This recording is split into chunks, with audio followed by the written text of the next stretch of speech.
All right. I believe this means we are live. Ladies and gentlemen, boys and girls, tech fans of all shapes and sorts and sizes and persuasions, welcome to another episode of the Monday Morning Tech Chat Show on the SGGQA podcast channel. I'm Juan Carlos Pagnell, aka Some Gadget Guy. I can't do it in one breath anymore. I had the patter down so well that I could fly.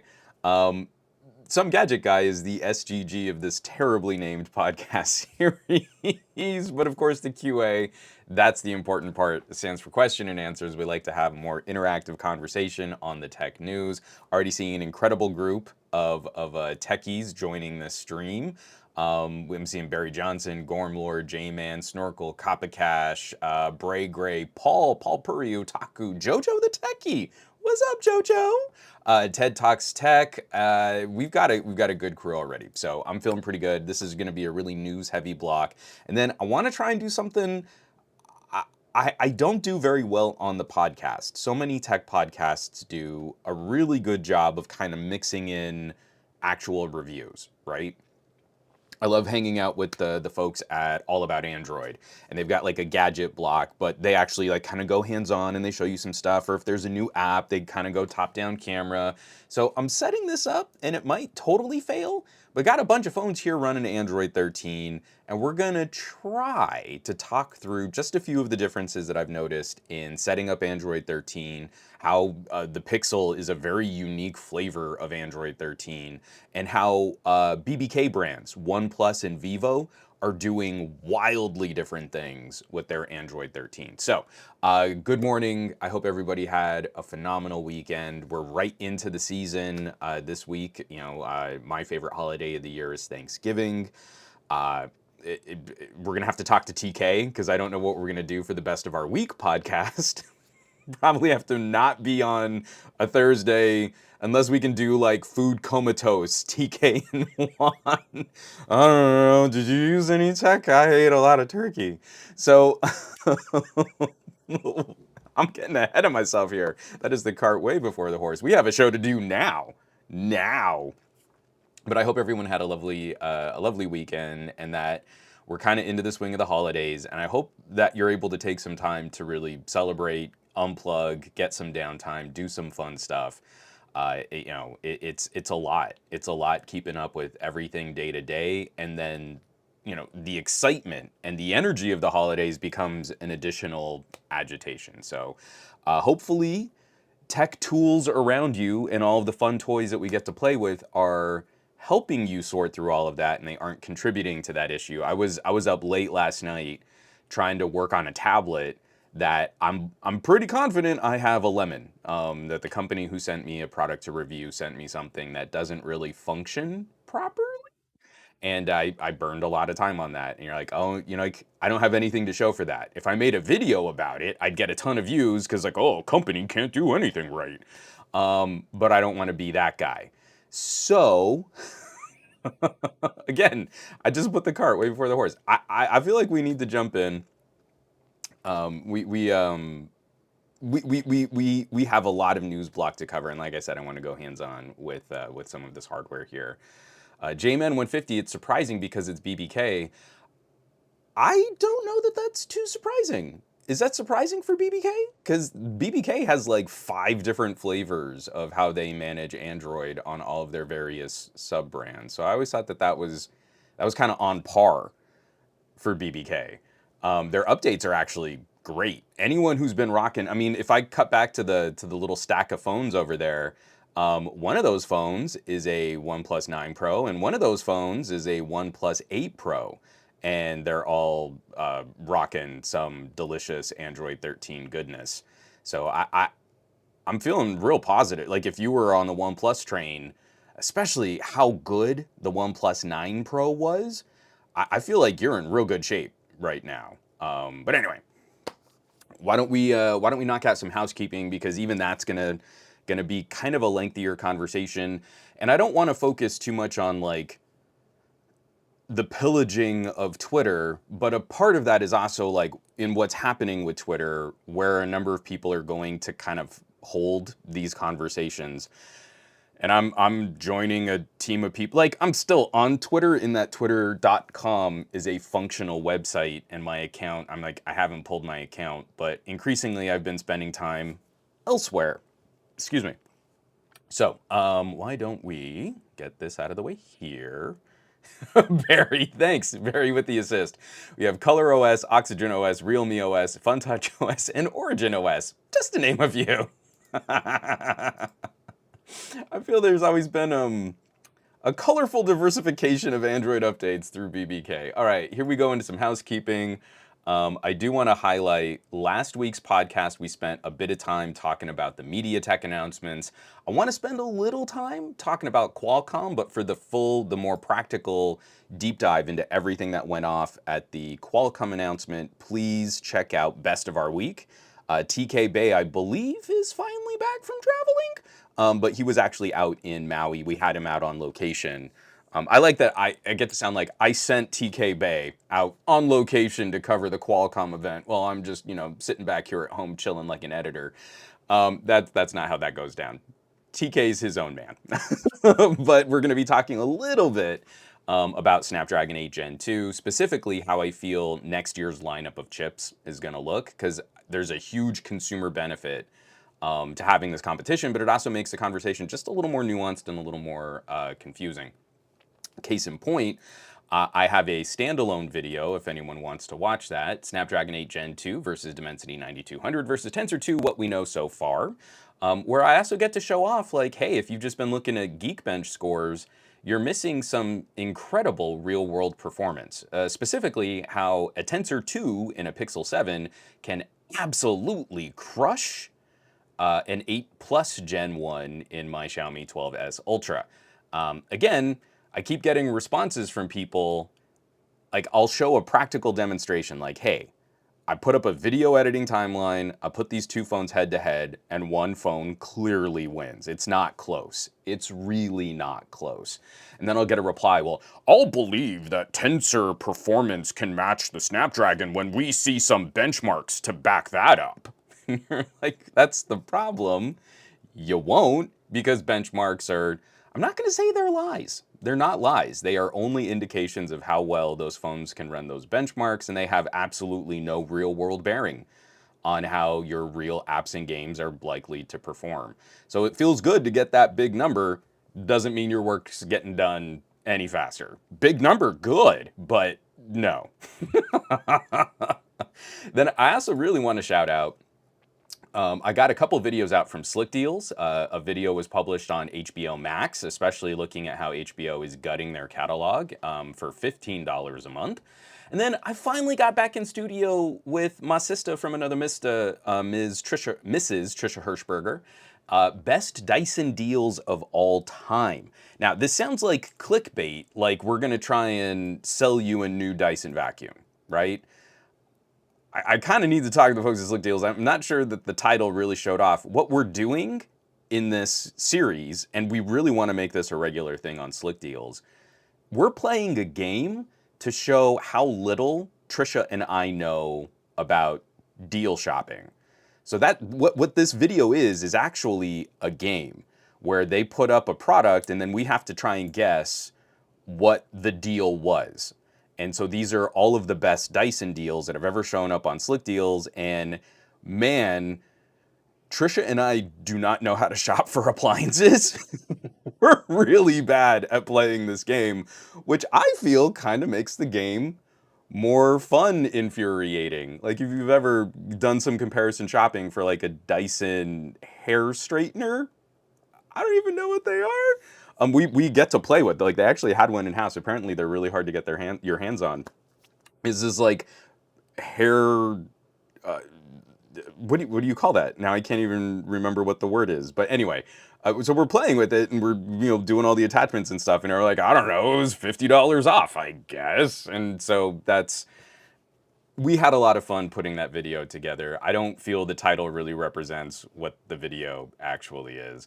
Gormlord, but Juan, Tensor is basically just an Exynos. It's just an Exynos that Samsung has never built anything like a Tensor. But yeah, it's just like an Exynos. Paul Purry. When I want to test benchmark apps, I run benchmark apps. That's true. I mean, there's got to be at least 7 people on this planet that go out of their way to spend hundreds or maybe even thousands of dollars on phones per year. And all they do is just revel and bask in their Geekbench scores. I'm sure that those 7 people actually exist. Gary Fireman, Dyson prices are about 400% over everyone else, which is why it's kind of fun to see Trisha and I fail to figure out what Dyson vacuum cleaners have been on sale. And I mean, it's like over the entire course of the Slick Deals website. So if there's ever been like a front page deal on this model of Dyson vacuum, we're trying to guess what that was. I think we even tied. Like, we're so bad at it. We've been thinking off the same brain for long enough that we kind of sort of ended up matching our scores. So a major video went out late last week. What do we got? We got Pixel 7 Pro versus Xperia 1 Mark IV, the most important phones of the year. I try to do a little dichotomy, a little black and white, a little panda, panda, panda.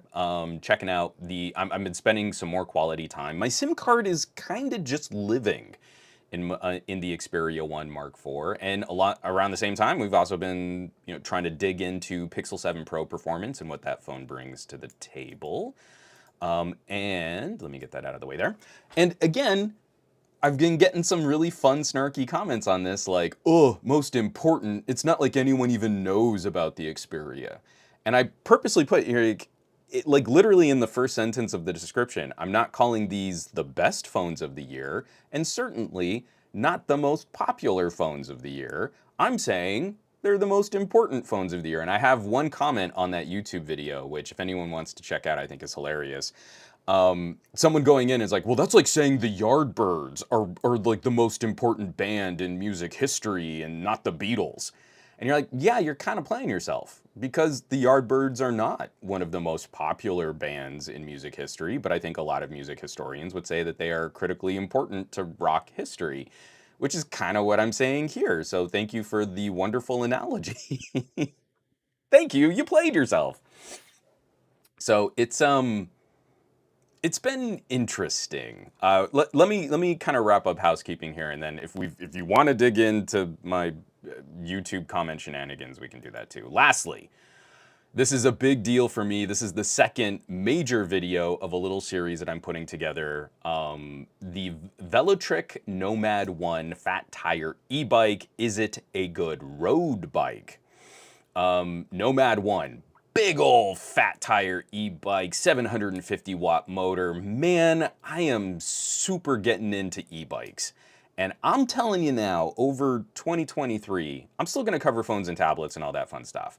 I gotta get out more. And some of the conversations that kind of spark, like, how do I accessorize an e-bike? What are the rules for riding an e-bike? How do I protect and secure an e-bike? Are there government programs for bike theft that I can look into? Is there like an extra insurance thing that I need to set up? I've just really been digging them. The ride is so fun. Taking little car trips out of the equation, saving a little gas. It's just been real nice. So this is another major video. The first one, Velotric sponsored is helping me sponsor this series, and the first was just kind of getting up to speed on a good road bike. The second is kind of comparing what's the difference between a road bike and a fat tire bike, and then I've got a whole bunch of smaller, more bite-sized videos planned. The first two, if you go back to back, part one and part two together, it's like 40 minutes of me talking about e-bikes on location. I'm even out of the office. But this is kind of a big deal for me. And if anyone's interested in that kind of like urban mobility, alternative commuting, better for the environment, healthier lifestyle kinds of conversations, and ways that we can use technology to kind of augment something that's very traditional. It's a bicycle. A bicycle is just such a wonderful mode of transportation. Throwing a little electric motor on it makes it techie and fun above just being a good bicycle and a good for you. It's kind of like the eating your vegetables of personal mobility. But the motor is is kind of nice. I really like that motor. So more to come on that. It's something I'm increasingly more interested and more passionate about, and some stuff I've really got to play with. And that's going to have a bigger focus, a bigger showcase on the channel as I get to kind of mix those videos into everything else that we're talking about. So on the Patreon, I have a video in pre-release. If you're in the tier of early access, there is a video that's available. LumaFusion on Android, why I'm dropping Power Director. LumaFusion is the real deal. I set out just to do a basic feature comparison. Like I was expecting, you know, like I'm gonna shoot like 5 minutes. Oh, LumaFusion does this, Power Director does that. LumaFusion does this, Power Director does that. I actually, in my head, had kind of the idea of the simple, like, you should just use what you like, but here are the differences between these two products. Didn't turn out that way. Not even close. Spent the first 5 minutes of me just rambling to my camera, airing all of my grievances with Power Director and KineMaster's recent business models. The direction that those apps are going, I can't back. I really can't support.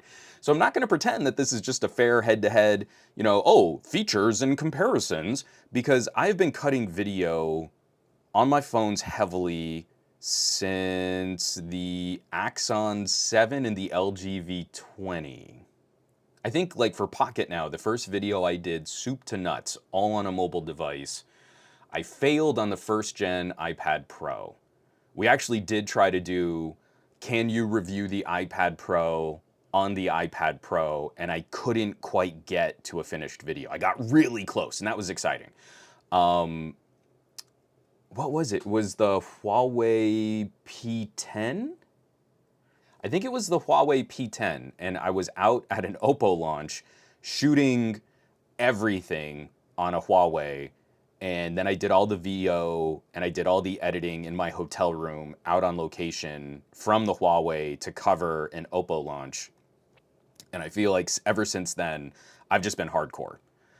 Same thing, like most of my press events and trade shows, I don't cover with a laptop. I mean, especially if I can help it. Maybe sometimes I'll still travel and I'll leave the laptop in my hotel room just as a backup in case I need it.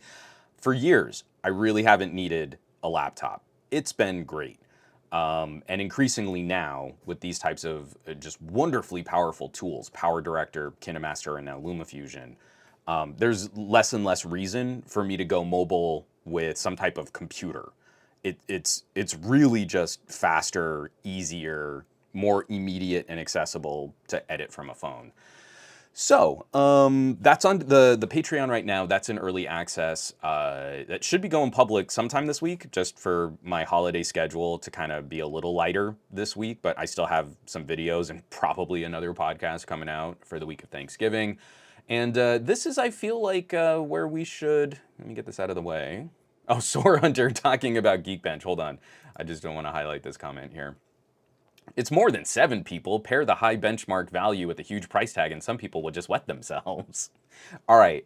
So there are at least greater than or equal to 7 people on this planet who spend tons of money just to own a phone to run Antutu, and that's all they ever do with it. They don't do anything. They don't take phone calls on it. They don't play games on it. They just want that Antutu score, and that's pretty great. All right, let me get this out of the way here. Paul Purry, the Yardbirds? How old are we? I didn't come up with that example. I didn't come up with that. That was someone in my YouTube comments trying to shame me for liking Sony Xperias. Oh, like who even knows about Sony's? That's like saying the Yardbirds existed. I mean, like that was his argument. I had to make fun of that. To that person's YouTube profile's face, I had to say, you played yourself. That was a dumb example. Can we just admit that that was a dumb example? You did bad. You did bad and you should feel bad. So, all right. Here's just the transition. Actually, you know what? Let me take a quick drink of coffee here because I'm getting all lip schmacky here. One second.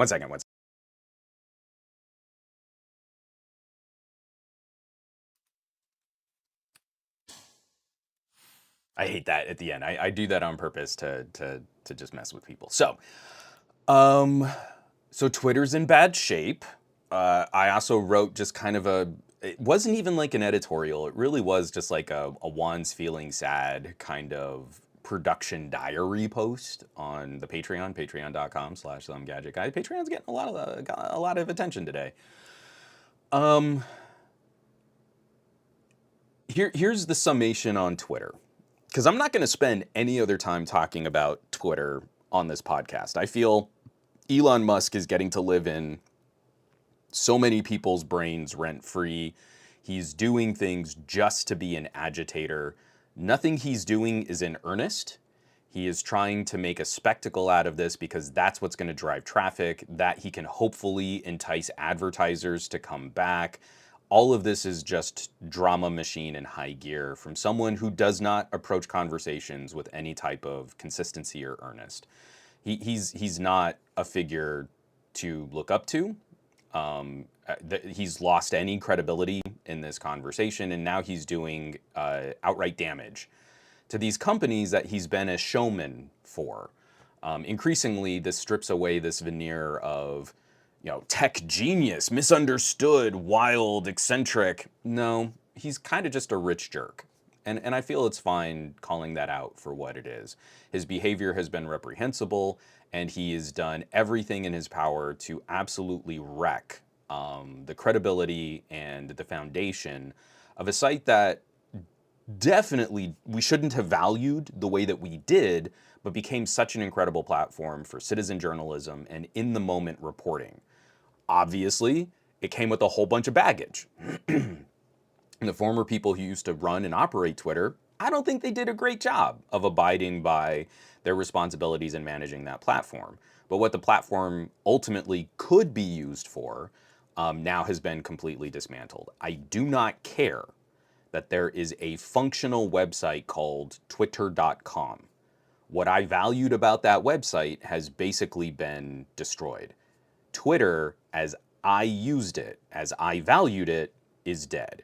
And I don't believe that there's any way to regain the trust of that platform with the current moves that this leadership is making in completely unraveling. I mean, this is like Weezer's sweater. They're pulling the thread as aggressively as they can because it jacks up their traffic, and all they care about are getting those bigger numbers, getting those more eyeballs on the site, showing advertisers, hey, we're still making these big moves. Look, we made an announcement, and now a whole bunch of people are on the site again. Isn't that amazing? So it's all fake. It's all manipulation, and the most grotesque kind of media manipulation, which was the thing I actually liked about old Twitter.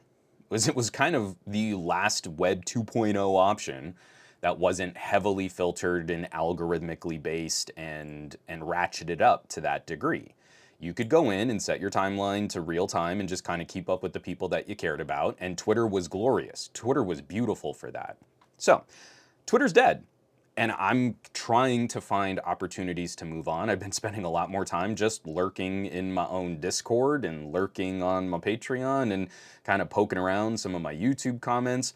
I've been getting replies to articles that I'm posting on somegadgetguy.com. I'm happy to host conversations there too. That's the thing. I want that broad, techie lunch table filled in again. And I was comfortable. I had it really well set up on Twitter. So one of the major talking points, one of the major transitions has been it's not a social media platform. It's a loose collection of platforms that all operate under a similar mechanic. And it's got a steep learning curve, but it kind of takes me back to what I liked about the early days of Web 2.0. So a lot of folks have been trying to migrate and trying to figure out a service called Mastodon. I am just getting up to speed. I'm just starting to figure out Mastodon. This is my profile on Mastodon. I'm some gadget guy on Mastodon. I am on the sdf.org server. I don't know that I'll stay on the sdf.org server, but it was where I wanted to just try to check it out, just try to get started. So at somegadgetguy at mastodon.sdf.org. So Mastodon is a little different, and it's a little headier.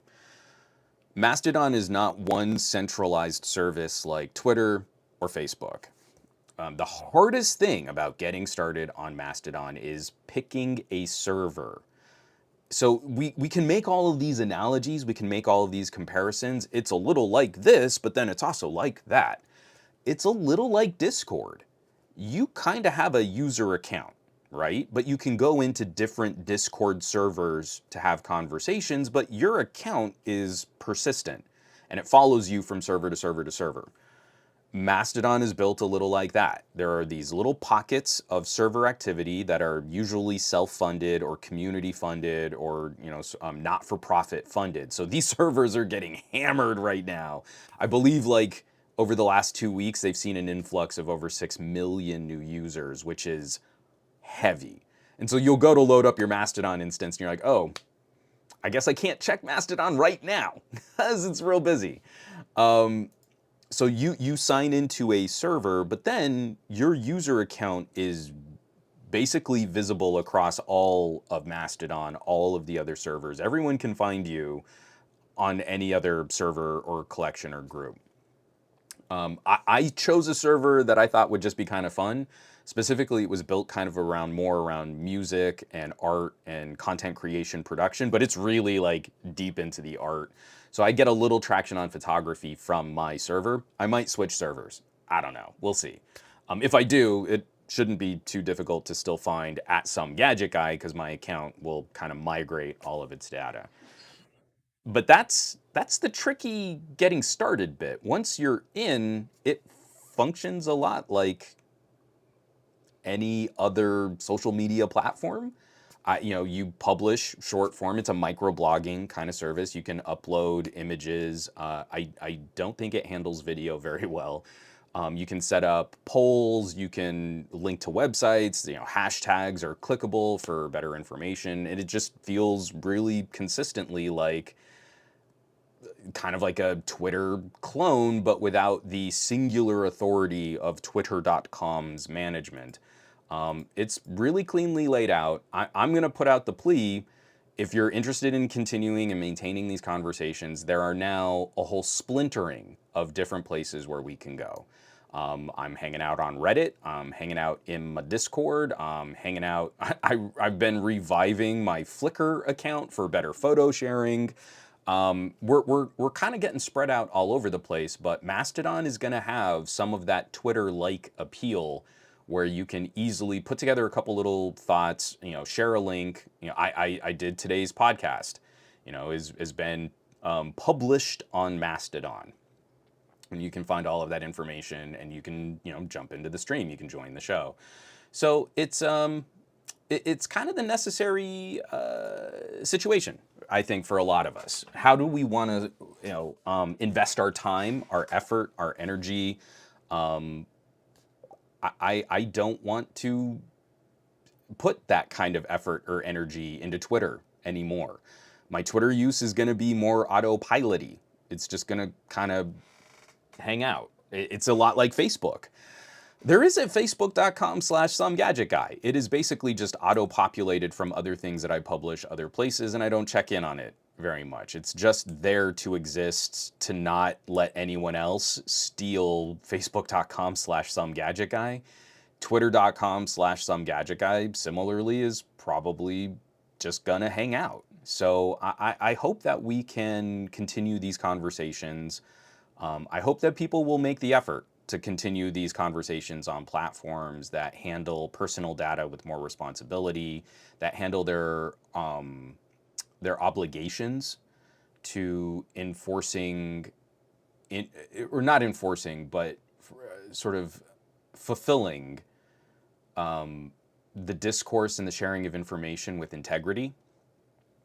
Twitter is not going to be that anymore. Twitter is going to exist now in a flavor where sharing disinformation is radically hyped up, and that gets people angry and miserable, and they get lots of outrage traffic. I don't spend time on that. As soon as we saw that internal study from Facebook Facebook experimented on their users. And they did this thing where, hey, you know what? We can make people really happy by, manicuring their feed so they get information that we know they'll enjoy, or we can make them angry and miserable.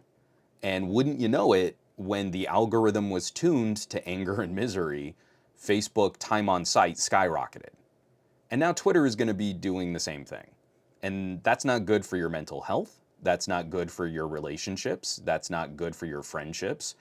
And it's ultimately not good for Twitter. Again, we're watching advertisers leave. Phil Schiller just pulled his account. There was another major corporation that just pulled all of their distinct Twitter accounts. Like, not only are we not going to advertise, we're just not going to have a presence on the website anymore. And so now we have opportunities through this sort of tragic dismantling of a social media service that I genuinely enjoyed. We can now look elsewhere for alternatives that might deliver some of the foundation and some of the appropriateness of conversation that we used to have. So I'm on Mastodon. I hope to see you anywhere else. Seriously, I've got a great group of people here just hanging out. Septian Patterson, yeah, Google it, dude. Septian saying Facebook experimented on people. Just look up Facebook social media experiment. It's not that hard to find. But they did run internal studies on what makes people stay on the site longer. And I had no idea Flickr was still around. Flickr is awesome. Flickr got bought out by SmugMug, and when I was still selling stock photography, I had a SmugMug account, but I closed it down. I made a little money. It was okay, but I was never going to be a great stock photographer. SmugMug is a phenomenal resource site, like for you to sell work, for you to put together presentations and packages, for you to charge money, and people can buy prints of your work. SmugMug is phenomenal. I didn't stick with it because I didn't think I was good enough. Huge resource. So SmugMug bought Flickr as their sort of social media front face, and you can kind of lean into a Flickr Pro account, which sort of becomes a SmugMug account. It's real good. And if you want to share high quality photos, Flickr is kind of the best place to do it. Your photography doesn't get horrifically compressed and smushed. You can share, it's built to actually share photos, so you're not stuck in this, like, maybe it's a square or maybe it's a reel. Like, you can share short form video on Flickr, but it's definitely not built around shorts and reels and TikToks. Like, that's not the gig. Oh, Jojo the techie. I know, I miss it too. Jojo says, can we just bring back Google Plus? Man, that was such a brilliant little experiment in really fine-tuning who you were talking to and building little communities and groups, and it was the best. It was really great. Yeah, Kappa Cash, exactly same. I'll scream it to the hills, bring back Google Plus. And TK's in the chat. Everyone say Sabajo. TK Bay, super glad to see you in here. So, yeah, social media is a wacky, broken thing. The biggest players of Web 2.0 are pretty much all basically gone. The current incarnations of Web 2.0 social media are essentially dead. But little glimmers of those original ideas still persist. Why I still kind of enjoy, I don't like their leadership very much, but why I kind of still enjoy finding those little pockets of communities on Reddit. Mastodon has just been really refreshing to jump into and experiment with. Going back to Flickr for sharing my photos is definitely an old cranky person. Web 2.0, I'm taking my ball and I'm going home. But so many of these little websites still kind of exist in a form where you get to the data, there's less manipulation of the data, and then you find like-minded individuals that care about that conversation. They care about the conversation. It seems like Web 3.0 is, how can I just be cynical and disruptive and mock everything I don't join any conversation in earnest. I'm just poop posting so that I get people riled up. And it's being fronted by people like Elon Musk. I mean, that's all he does on social media is just try to rile people up because it gets eyeballs on his failing site that he spent $44 billion of investors' money on. And some of those investors are not nice people.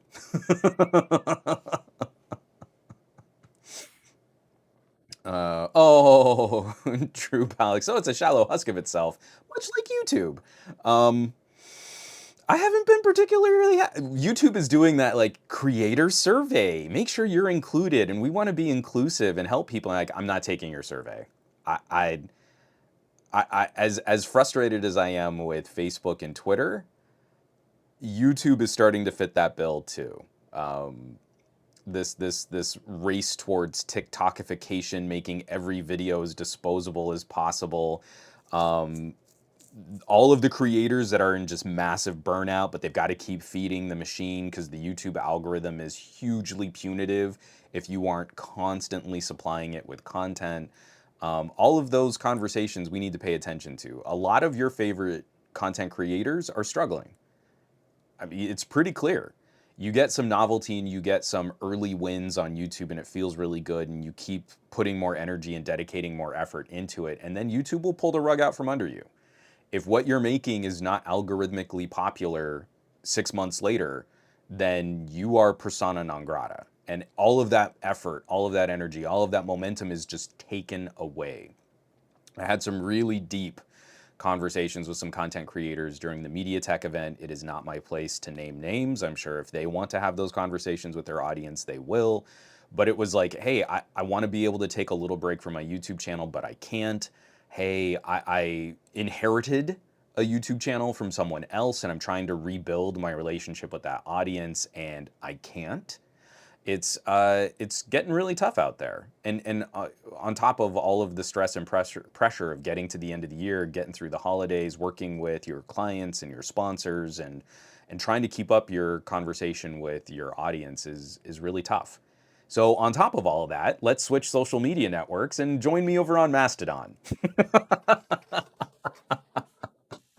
Oh, and Gary the Fireman rocking my socks, gifting a tier 1 sub to Kappa Cash and Gormlord. Thank you very much, Gary. I really appreciate that. You've really been a wonderful contributor and supporter for this podcast, and it means a lot to me. I am still terrible at doing things like I need to have like a little trumpet fanfare. Someone just gifted us up. Burr, burr, burr. And it'll probably end up just being that. Like I'll just sample that little bit of audio out of this podcast and then kind of throw that in there. Twin Folk Tech, what's going on, sir? Glad you could make the stream. Wonder if Blue Sky will not be sucky. I have zero faith in Blue Sky, but Mastodon has been kicking around in the background for a while. So I'm going to give that a good try and see where we're at. Gormlord, are you saying you don't want to be in the YouTube Rewind this year? I love that those all got canceled. My absolute favorite YouTube community thing was not a YouTube Rewind. Man, it must have been 6 or 7 years ago, but it was one of their April Fool's jokes, and it was absolutely one of the most stunningly beautiful love letters to a community that I've ever seen. But it was the YouTube Awards, where they hired 2 presenters, and those 2 presenters did, I want to say, a 10-hour stream. And this was back when Hangouts on Air was a thing. They did this 10-hour live broadcast reading through the names of real videos. And the whole conceit of the April Fool's joke was every single video that had been uploaded to YouTube at that point was eligible to win a YouTube award. They were all official nominees, and they were reading and showing clips of a lot of them too. They were reading the actual names of real YouTube videos and the names of the creators and maybe a sentence of the description. And those 2 presenters went for like 8 to 10 hours on that stream. And we've never seen YouTube really celebrate its own community like that since. That is still one of the most amazing examples of joke in execution, but not a joke at the expense of a community, a joke that actually celebrated that community. I still think it's one of the most beautiful moments of internet that has ever been created. So, let me get this out of the way and get this right here. So, Mr. Milligan's the only thing I want to wrap this up with. Mr. Milligan says, I would, but I don't trust Mastodon. So, here's the thing. Mastodon is not one thing. Mastodon is a collection of servers. I'm on an art and photography server, and I might decide to leave that server. Twit, the folks at This Week in Tech, they operate a server. Tech Hub operates a server. There are numerous not-for-profits that operate servers. There is no one central authority. There is no one control. So if you're on a server and suddenly the people who manage that server start doing things that you disagree with, you can move to another server without canceling your entire Mastodon presence. It's kind of a pain. You have to migrate your data, move it over, you've got to package it. Sure, that's not great, but you can do it. Right now, I viscerally disagree with the direction that Twitter is heading. I have no recourse. I can't go anywhere else. I can't do anything else. Twitter is dead. Twitter has zero faith. So I can just coast on Twitter or I can cancel my account, but I can't go anywhere else to do something with it. So you're picking different pros and cons. Yeah, but you're missing the other half of the equation, Mr. Malignance. The Federation is too loose. Each individual makes rules and can support horrible things. And if you find that they're supporting something you don't like, you go somewhere else. You don't throw the entire Fediverse away. You go to a server that you like. I can't take my Twitter account somewhere else. So it's pros and cons. It's not one thing or the other. It's a variety and it's all in the shades of gray. So if you have evidence that they're doing some sketchy stuff, go to a different server, go to a different instance. If you're just like, well, anyone could do something sketchy, well, we have examples of Facebook and Twitter doing legit sketch, right? So you can't go anywhere else. You're stuck. You either continue supporting a site that's doing something sketch or you don't, and you cancel your account. So I'm on more flexible options for consumers to choose who they do business with, but not sacrificing all of the work they've put into in building sort of a social media-y profile. Because if your frustration is, oh, they might do bad things, then you should never be on any social media. And you should cancel them all. Just never, I mean, you should turn off this Twitch stream. I mean, who owns Twitch? Twin Folk Tech, exactly. It's the great thing about Federation is there's no one single point of failure. You don't have to trust any one company. Jojo the Techie, I have not found a great one for the kind of tech YouTubery that we do. She asks, is there a Mastodon server for content creators? I chose mine because I thought it was going to be more content creator friendly, and it is, but it's content creator friendly for like more artistic distribution. Again, it's more like artists' art, not YouTuber content creation. I think for me, the closest I found to a server that does that well is techhub.social, which might be where I go. I don't know. So I would definitely just kind of shop around. Check out a couple servers, maybe go to a general purpose server. I know Mastodon.social is just kind of a wide open, whatever, casual conversation kind of server. But as long as you're on a server, you can then reach out to every other creator that you know and kind of build up your little network that way. Twin Folk, what Mastodon client are you using? I started with the official Mastodon app on Android, and that's garbage. Don't use that. I switched over to Tusky. Tusky has been a little bit better, but genuinely, like, it works really well in just a web browser too. So if you bookmark, then you can just go to your bookmark on a web browser and you actually have like a fully featured mobile experience there too. It's not even a progressive web app. Just go to your mastodon.org/your username, log in there, and it's going to work just as well, maybe even better, depending on their server load. Two Turbo, that's a very good question, and I am not able to answer that. I wonder how expensive it would be to set up a server for tech journalism. Unfortunately, in the short term, I think we're all just going to have to piggyback on other servers until we can kind of figure out what that looks like. But again, the folks over at Twit have their own server, and I've been following a few of them just to see what they might decide to do. I can kind of use them as a model for where this could all go. And then if they have some positive experiences or they can kind of show some momentum, I might consider trying to find some server space and investing in a platform to help content create. I don't know. We'll have to see. It's a lot. It's a lot to take on. All right. We actually technically just finished housekeeping. It's 9:46 in the a.m. I'm gonna take another drink of coffee because I'm running real dry here.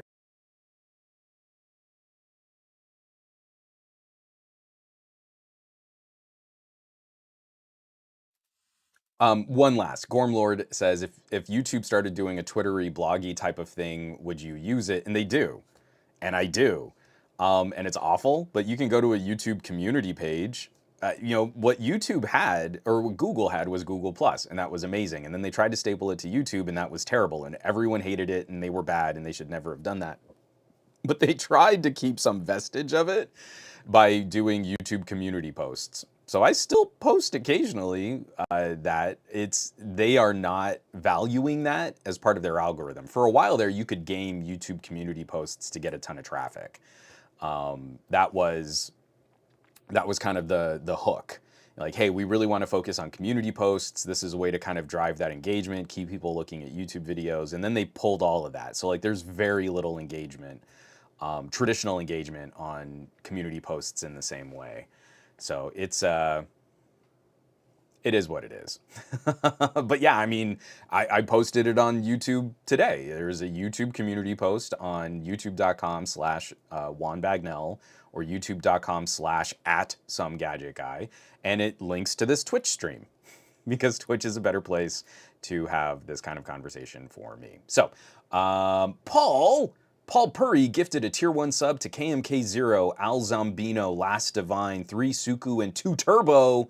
Paul, man, thank you so much. That was huge. I really appreciate it. That's awesome. Again, you guys have been rocking my socks, and just all of the support is really incredible. So I really do appreciate it. Our news blocks are, I mean, I've got a lot of actual news stories that we need to check in on. But the nice thing is that each of them are kind of follow-up stories, things that we've been talking about for a while.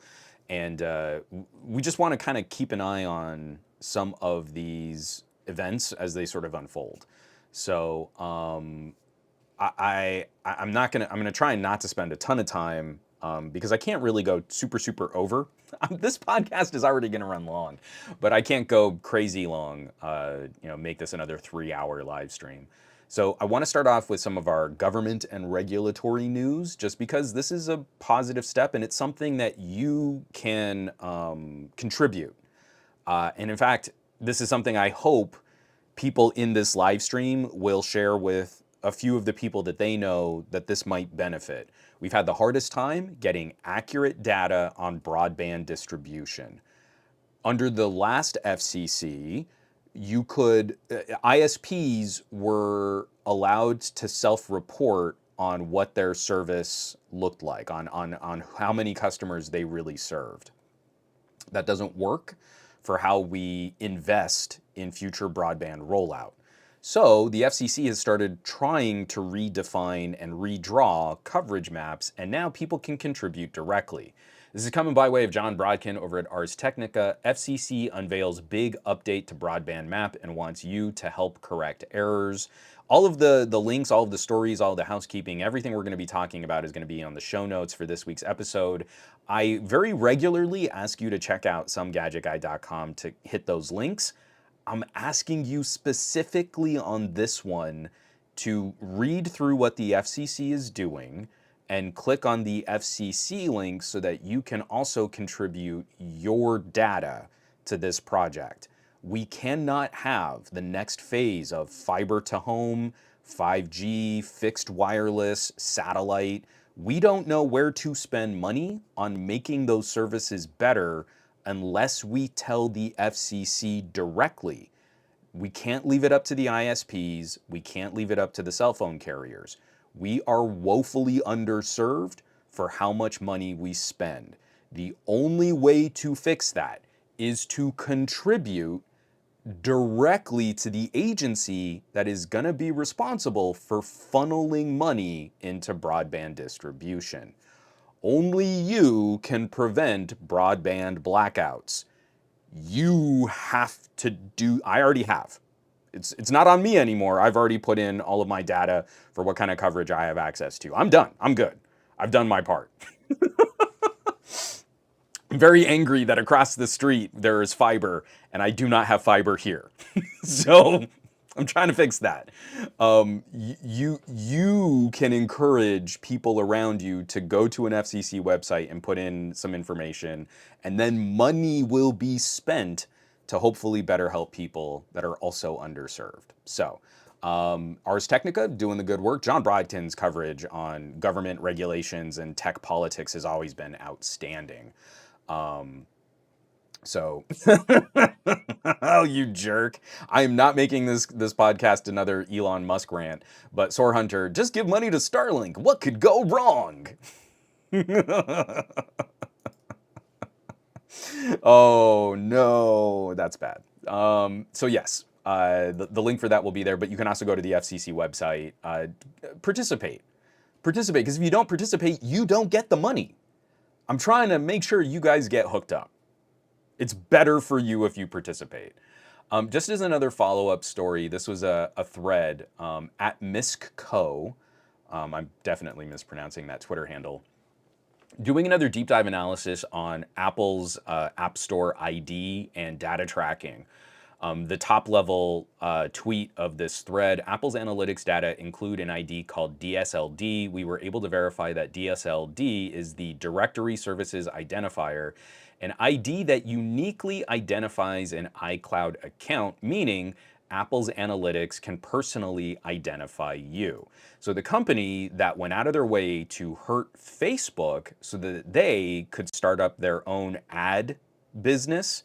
They didn't want Facebook as a competitor, and they get $10 to $12 billion a year from Google for your search data, is also in the business of tracking and monetizing your behavior. And now it's become an even bigger issue where Apple's marketing about, hey, your privacy and you're protected and all that. Well, Apple is also another singular point of failure. So if anything ever goes down, you do not have an air gap between your personal information and Apple servers.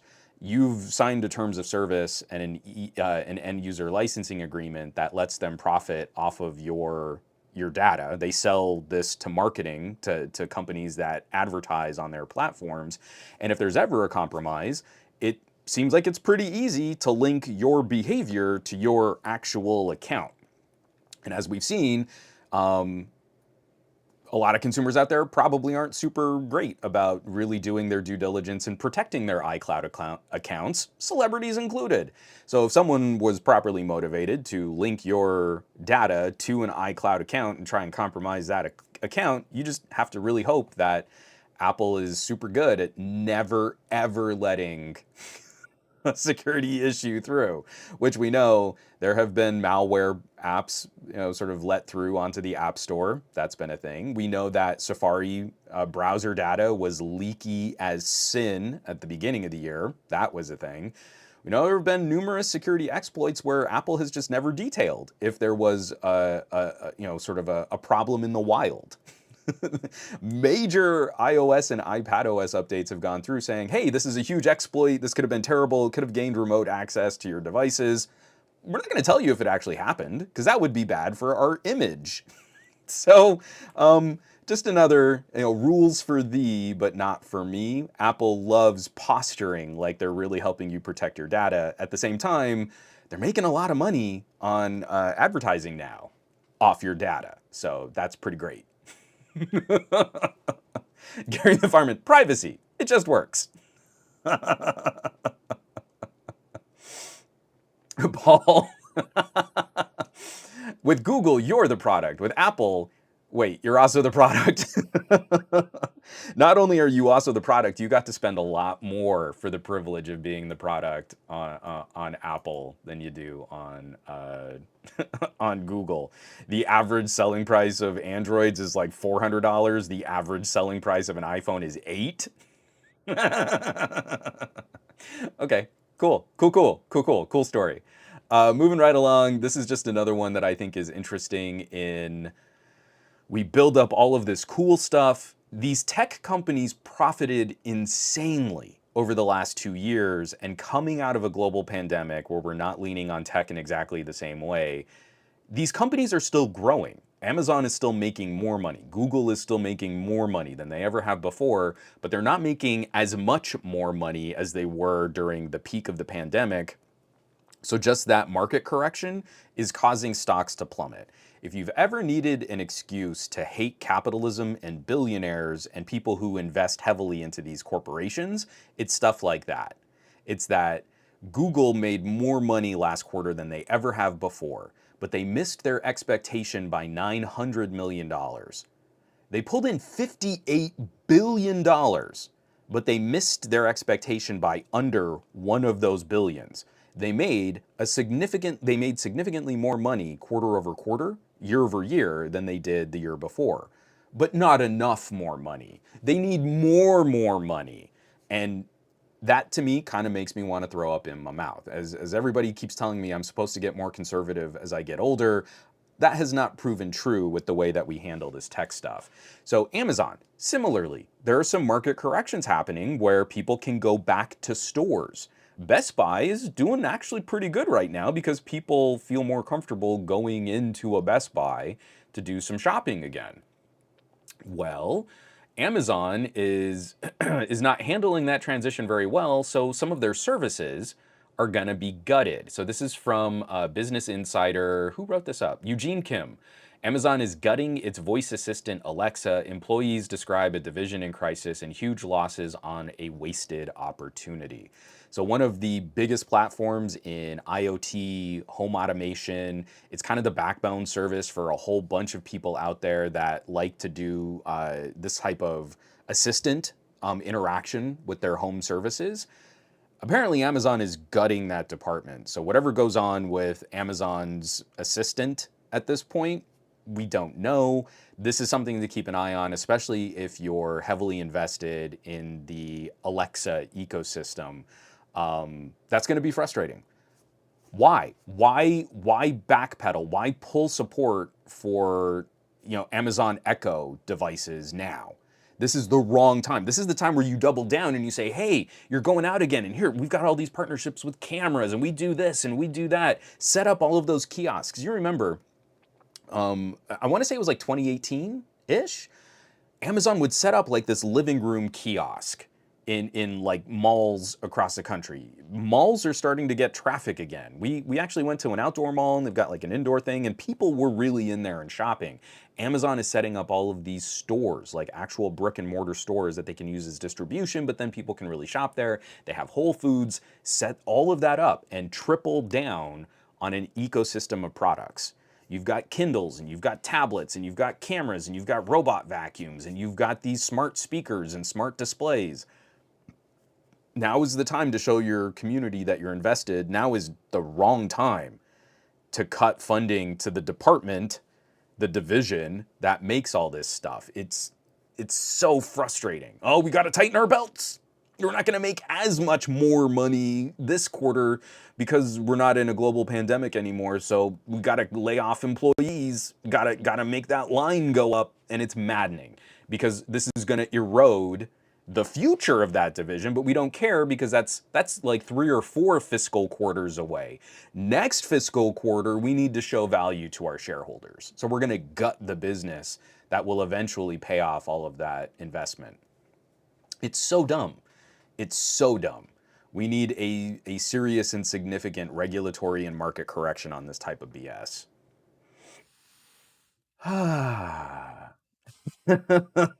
Sorry, Mr. Malignance, I usually avoid Amazon. They don't need more money. TK Bay, I leave town for 1 week and Twitter and Alexa are paying for it. TK, what did you do? What did you do?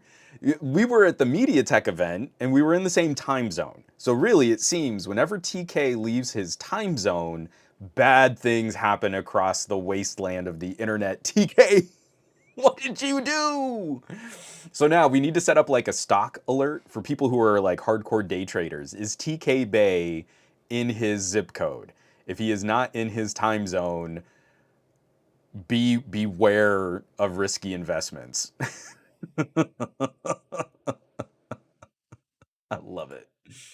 And so we can finally wrap up our news block here. I'm bringing this up because it's frustrating how our government and our politics get hyper focused. So someone was asking if we'd gotten to the Ticketmaster story yet, or the Taylor Swift concert fiasco here. Let me get this out of the way. Right there. Okay. So this is direct from Reuters. Reporting by Diane Bartz and Chris Reese, U.S. opens antitrust probe into Ticketmaster. The U.S. Justice Department has opened an antitrust investigation into Ticketmaster's owner, Live Nation Entertainment. The New York Times reported on Friday after the company's sale of Taylor Swift concert tickets this week overwhelmed its website. This is something that I've brought up a couple times in the past.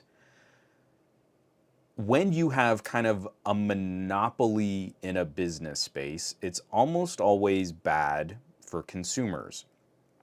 There is no other direct-to-consumer concert ticket selling apparatus that can directly compete against the juggernaut that is Ticketmaster. So that's bad. The highlight of this is Ticketmaster crashed and burned so badly on one of the most anticipated concert tours of the year.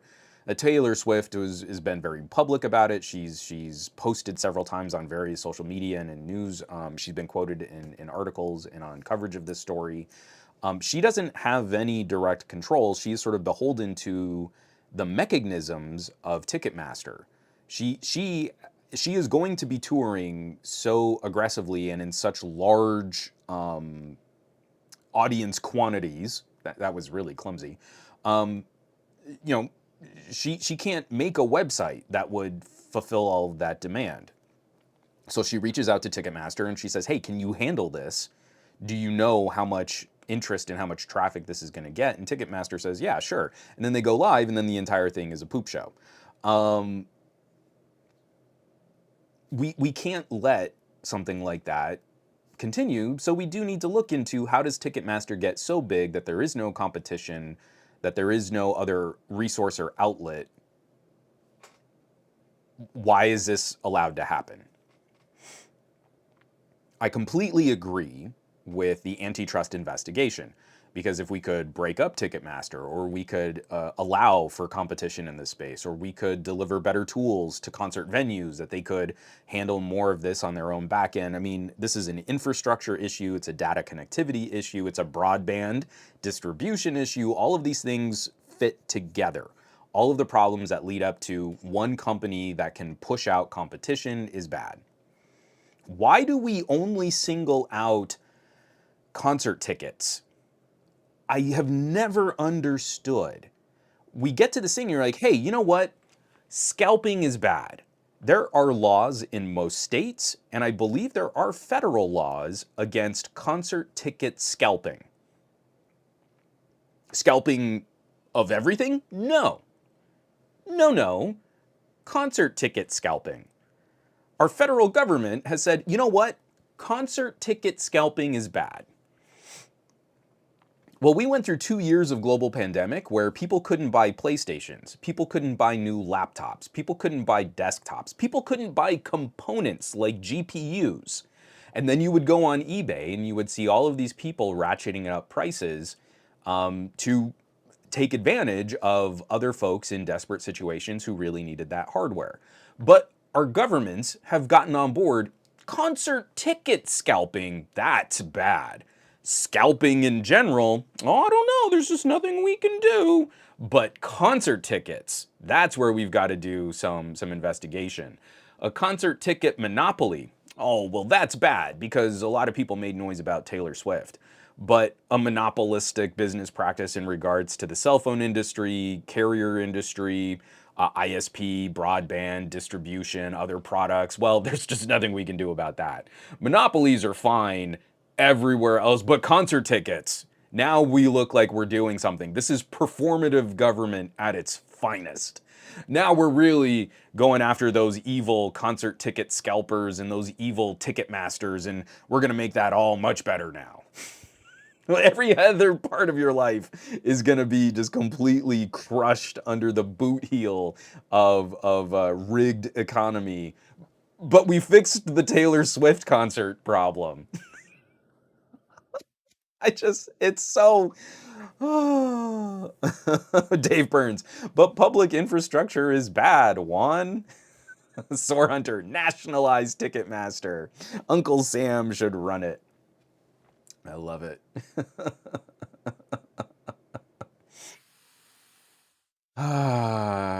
Corcoran 3, $2,000 to see Blink 182. Could you imagine? They are notoriously poopy live.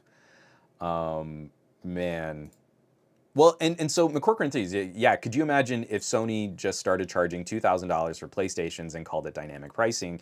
And I don't want to call out NVIDIA, but we saw significant increases in prices generationally on NVIDIA, going from the beginning of the 30 series to the TI refreshes of the 30 series to now the 40 series.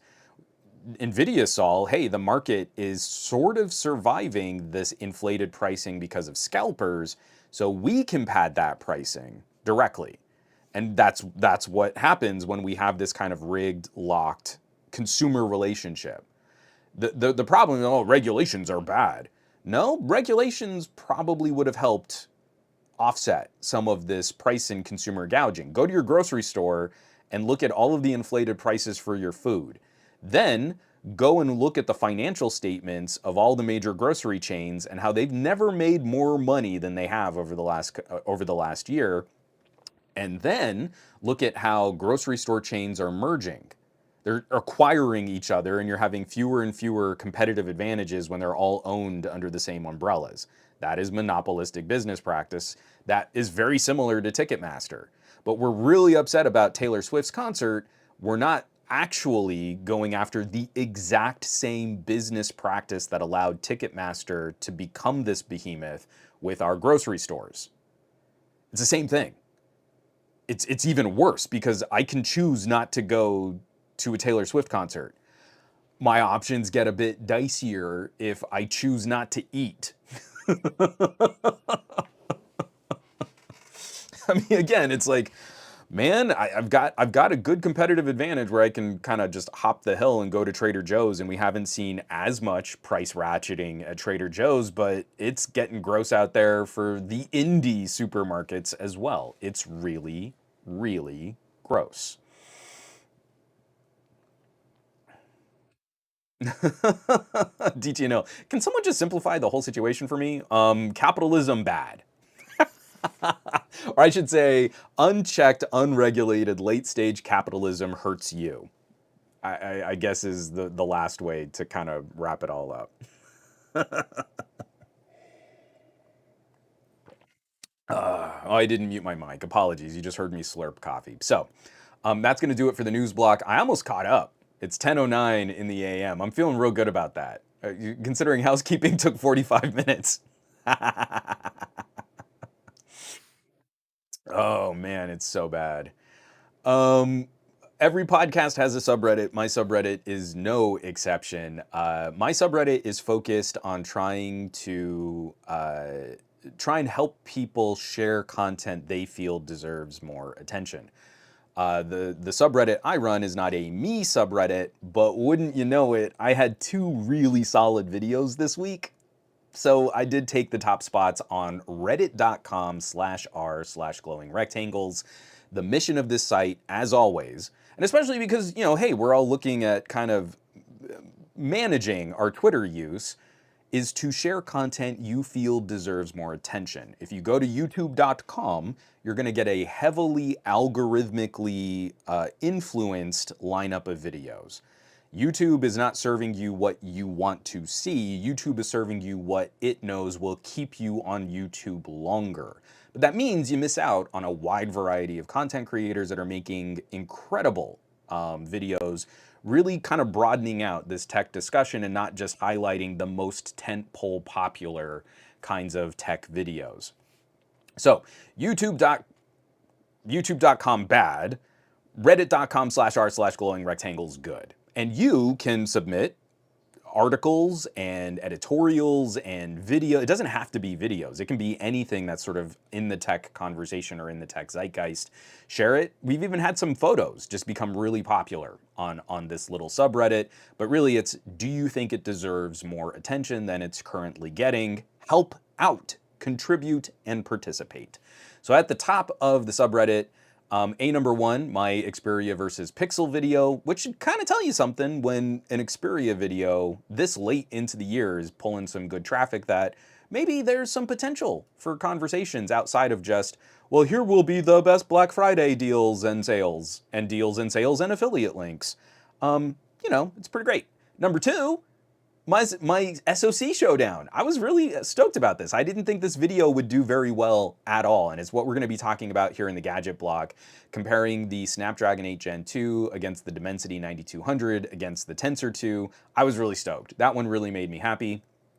And then number three, this one also kind of rocked my socks. Ryan Thomas, OnePlus 8 Pro review 2 years later, still a beast. Now, I know a lot of nerds out there are going to say OnePlus hasn't made a great phone since the OnePlus 7 Pro. Those nerds are wrong. The OnePlus 8 Pro was a monster performer, and it brought OnePlus into an astoundingly good position for photography and video capabilities. The OnePlus 9, I think, is the high watermark. I think OnePlus 9 Pro is the best phone OnePlus has ever made.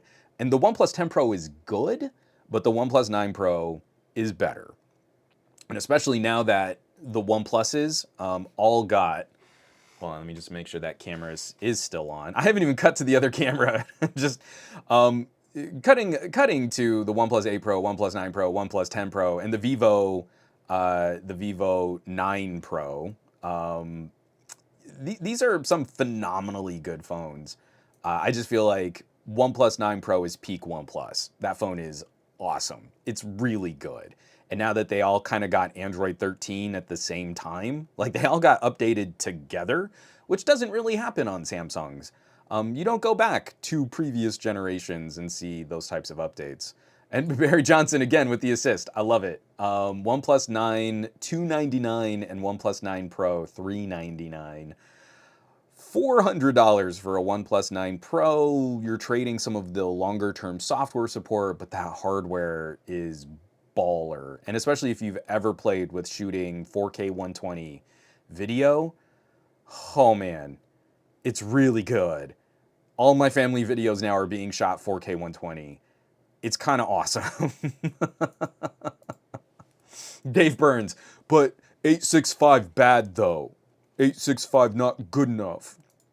I love it because in one breath, nerds will be like, oh, but the Snapdragon 870 in this Poco phone is the best price to performance.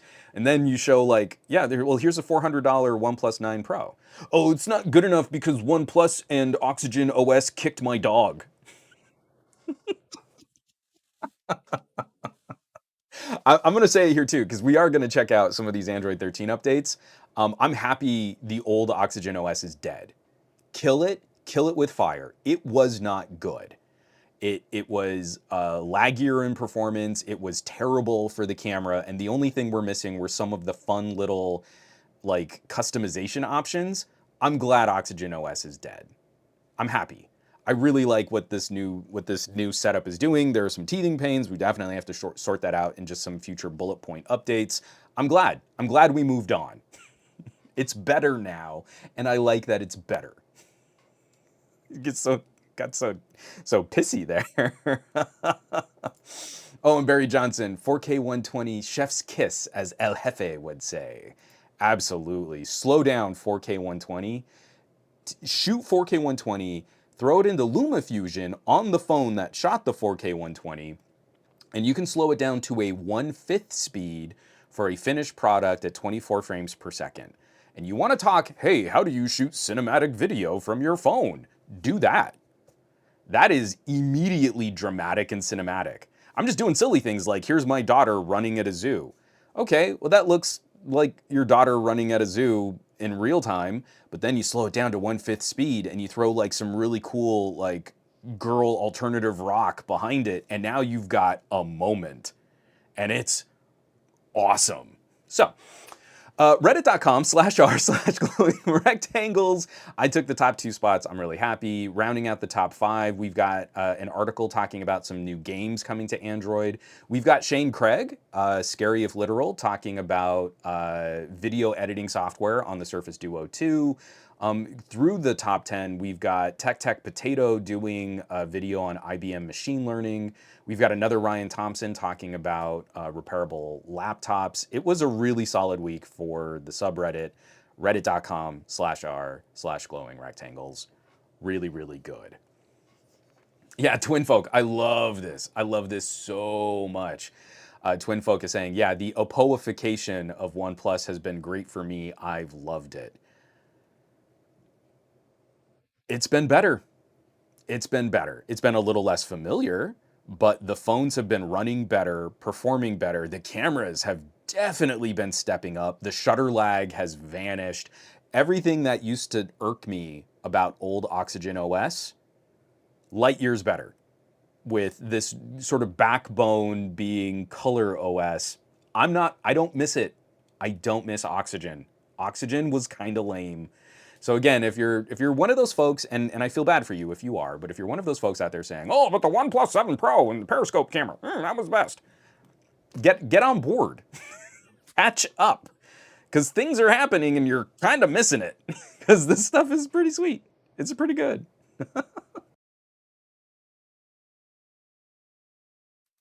Oh, Septian. Everyone drop an F in chat for Sep. Oh, Sep Dog. Oh, Juan, be quiet. I already sold my OnePlus 9 Pro. Oh, you sold probably the best phone that OnePlus has ever made. I'm sorry, bud. That kind of sucks. A DTNL. Dave Burns, absolutely. F's in the chat. Correct. Dustadore, Soar Hunter, F. It's F's all the way down, man. I'm sorry. The OnePlus 9 Pro is so stinking good. It is such a great phone. And it really did not get the attention and the respect that it deserved. A bunch of techies were turning OnePlus into the next LG. Did you notice that? LG left the phone market and suddenly OnePlus went from the darling enthusiast brand to, oh, they just can't do anything right. And these phones are so expensive now, even though they were cheaper than like Samsung and iPhone counterparts and offered better capabilities like 8K 30 video performance or 4K 120 for the video, faster shutter speeds without that lag than what Samsung was offering, more consistent performance in gaming. All of that was better. All of that was better on the OnePlus 9 than the Galaxy S21. But you had a whole bunch of people going, oh, if you want a good Samsung, you need to buy the Galaxy. And you're like, that's garbage. That was hot garbage. You put a OnePlus 9 Pro up against an S22 Plus, and the OnePlus 9 Pro will wipe the floor with that Samsung every single time. The only thing the Samsung has on it is DeX, but the performance on the S22 Plus, not as good because Samsung throttled it bad and put in cheap hardware to manage the thermals. So the phone, even without the game optimization service, can't run at the same sustained performance. So your S22 Plus will not keep up with a OnePlus 9 Pro. I love it. I love it. Okay.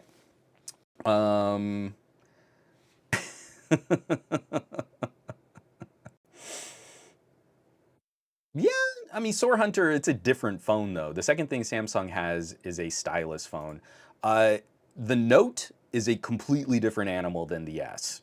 So I like to hold up, the S22 Plus was an MSRP $999 phone. That phone is garbage around its MSRP. If you can get a good deal on it, I guess, but the performance is crap. The battery life is not good. I believe there is still a class action lawsuit against Samsung in South Korea. They could not deliver. The Note 22 is a totally different animal. There is no DNA shared between the S22 and the Note 22. It is it's almost market manipulation. It's almost consumer miseducation to call them both S series phones. The Ultra has a better display, has better cameras, has a digitizer, has the S Pen, and is built better to properly cool the phone. So the performance is significantly better. They should never have been called S phones together. You have an S22 and an S22 Plus where Samsung went cheap and made garbage phones. And they charged you a lot of money for it. You have the Note 22, which is one of the best phones of the year. They are not the same thing. There is not one shared component between either of those tiers of devices. And Samsung is definitely due some kind of market correction on how they play those kinds of games with their consumers, because they seeded the S22 Ultra to all these reviewers to talk about how good the S22 is. And then consumers will go, oh, hey, I've heard of an S22. Let me go, oh, I can get an inexpensive S22 at my carrier. I don't need to spend $1,100. I can spend $800. That's great. It'll reduce my monthly bill. Those phones have nothing to do with each other. Not a shred, not a piece, not a component. Terrible. And again, you could have gotten a OnePlus 9 Pro, not even the OnePlus 10 Pro. I'm gonna say the OnePlus 9 Pro would have cleaned the clock of that S22 Plus. And it's got Android 13, so we're gonna take a look at that in just a bit. Sorry, it's a trigger. That's a trigger warning for one.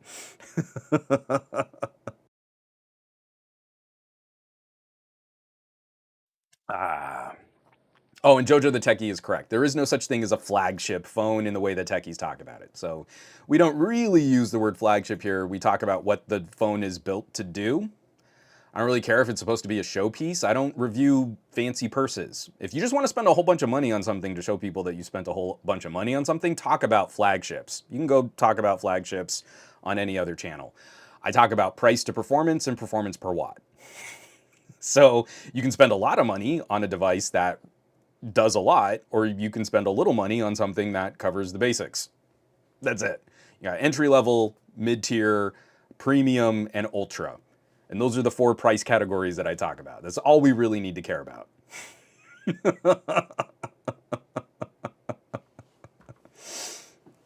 All right. So, how do I want to transition this over?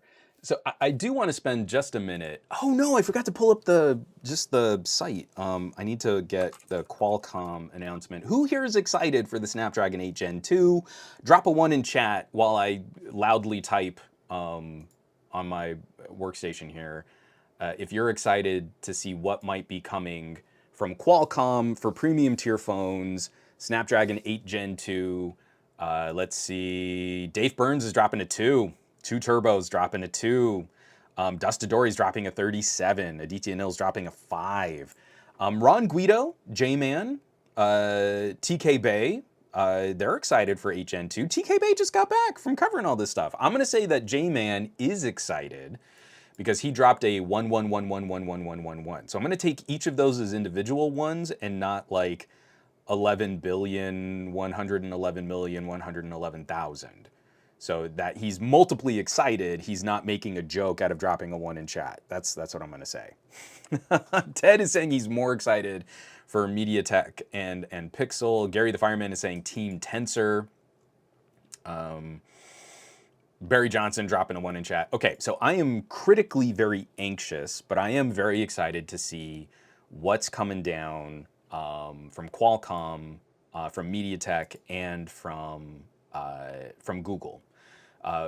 I believe for the first time in... Oh, sorry, I've got something loading here. Let me get rid of that. Ew, that was bad. Here, I'm going to pull this up just so I have like my face in a thumbnail. I am very excited for 2023, where for the first time in almost 3 years, I feel companies are finally taking a step back to look at more refined performance, better performance per watt, better battery life. These are the wins. And I think 2023, if what these companies say is true and what I've gotten to go hands-on with, what I've gotten to play with, yes, we're going to have some crazy powerful devices. If something has an 8 Gen 2 or a Dimensity 9200 or a Tensor, you are talking one of the smallest market segments in Android. We know overwhelmingly consumers are buying $400 and below. That's the hottest section of Android. And it's like a factor over 10 to 1 of any other price tier. It's in that sort of lower mid-range. Those are huge purchases for people internationally. That's where we're seeing, I think, some of the hottest growth and adoption of 5G radios in mobile devices. So when we get to hold up these phones that are like $1,000, this is a tiny segment. This is 1/10 of the segment of what the mainstream purchasing bell curve really looks like. So it's the stupidest thing ever to take that $1,000 phone and talk about, oh, average consumers just do basic things. That's stupid. We've got to stop doing that. When we show this off and we're showing off these premium tier SoCs, these MediaTeks, these Tensors, these Snapdragons that are going to be going into the upper mid-range and the premium tier and the ultra premium tier, we're talking about laptop grade computing. These are legitimately more powerful and an order of magnitude more powerful than what's going to go into the next generation of student grade laptops and Chromebooks. TK and I, we were, TK and Ricky, while we were at the MediaTek Summit, Ricky, the YouTube tech guy, also joined us for Best of Our Week. There's a whole new generation of like Chromebook SoCs that are going to be going out. Chromebook on ARM is really hot, and that's going to be a growth segment. These are really inexpensive, bread and butter, daily driver kinds of laptop experiences. The chips that are going into those Chromebooks, what people will rely on as a computing platform in their homes and in their schools, are roughly the same tier of power as something like a Snapdragon 480. The lowest tier Snapdragon phone SoC is what's going to be going into a significant population of student and home laptop Chromebooks and low power Windows on ARM devices. You cannot tell me if a huge bulk of consumers are using that tier of compute power, that having a phone with an 8 Gen 2 isn't a radically more powerful compute device that should be able to replace like a home desktop. Like, you should be able to do that. It shouldn't even be a question. I've got people in my comments like, oh, but if you have like a Snapdragon 855, that's way too old. A Snapdragon 855 is multiple orders of magnitude more powerful than what's going to be going into the brand new, newest entry-level and even mid-tier Chromebooks. Like, it's just not even close. So that was all a rambling preamble to get to this just part of the showdown. And again, what I explained far more eloquently because I'm reading a script in this video, comparing 8 Gen 2 to Dimensity 9200 to Tensor 2, what we're going to see is a division of focus and performance. I want to start with the Dimensity. The Dimensity is the most forward-thinking of the three. So the core configuration, the CPU core configuration, MediaTek is taking a step to say, hey, at this premium tier, we're going to drop support for legacy 32-bit software. If you're spending $600, $800, $1,000 on a phone, if we remove 32-bit support and focus only on 64-bit OS, 64-bit applications, we can eke out even another like 5% performance advantage and reduce battery life another like 5%. So it's like kind of a double win. You know, you can run the chip a little harder or you can save a little bit more battery life. And most of the applications that people are likely to install on Android have now all started migrating to 64-bit. I mean, the support for 64-bit applications came years ago. It's only been with the Pixel 7 that we see a company actually lock that down and say 64-bit only on this phone. So the Pixel, where did my Pixel go? Oh, it's right here. So the Pixel 7 Pro only supports 64-bit applications. It no longer supports 32-bit applications, even though the operating system itself and the hardware isn't 64-bit exclusive. MediaTek is going to 64-bit exclusive. But that's an opportunity for Qualcomm. Qualcomm is keeping 2 of the medium performance cores in the phone. They're going to be backwards compatible with 32-bit applications, and we need to see, is that going to cause some difference in performance, in metrics, in thermals? To get into the core counts, all of these phones are going to have 8, they're octa-core CPUs. But how you make 8 cores happen changes significantly between all 3 of these platforms. And then lastly, Google with the Tensor 2. The Tensor 2 is already here, it's already out, but it's going to be the chip that takes us into 2023. And it's a very different CPU core configuration from the other 2. So this has some huge differences in how these devices handle compute tasks. I think Dimensity is likely going to carry the CPU win going into 2023. I think Snapdragon is going to take the gaming win going into 2023. And I think Google is going to take the AI win, the machine learning win going into 2023. So we have 3 stunningly complete platforms that each have a different focus, and they're trying to do different things. And they all have different strengths and weaknesses. And I think this is going to be an amazing trio to pit against each other.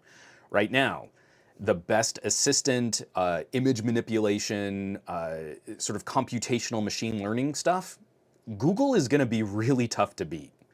They are very good at making little compute cores to handle these automated phone call, social media, messaging kinds of tasks. And Tensor is just remarkable for that. And it's also very good at chewing up photos and videos. So again, right now, if you want the absolute fastest video rendering performance, it's not on an iPhone. LumaFusion has been brilliantly optimized for iPhones for years, and if you want to cut up 4K video, the absolute fastest device to get you through editing and rendering of 4K video is the Pixel 7 Pro. It's the winner because Google is very good at that. Geekbench scores don't matter. Antutu can't predict that. You pick up an iPhone, you put a 4K video in it.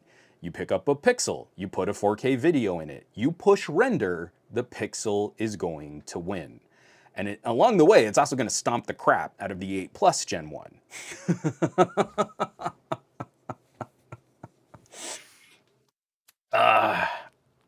Oh, that's a great point, McCorcoran. Yeah, I just want to highlight that. If anyone has an iPhone XR laying around, you can trade it into Best Buy and get a Pixel 7 for 40 bucks. And the Tensor 2 is absolutely going to murk an iPhone XR. It's not gonna be close. This is the exciting part too, where Google can now have a little bit more control over their ecosystem. And I think 5 years of security updates is right on line.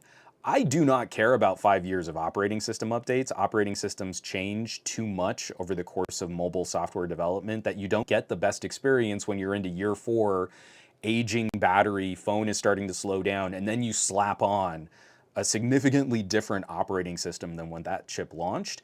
But 5 years of security patches should be mandatory. Like, that's write your senators, write your House of Representatives, write your Congress member. We need that as a consumer protection. You should have multiple years of security and bug fixing. I don't really care about the OS as much. So, Dimensity, I think, is going to take the CPU win.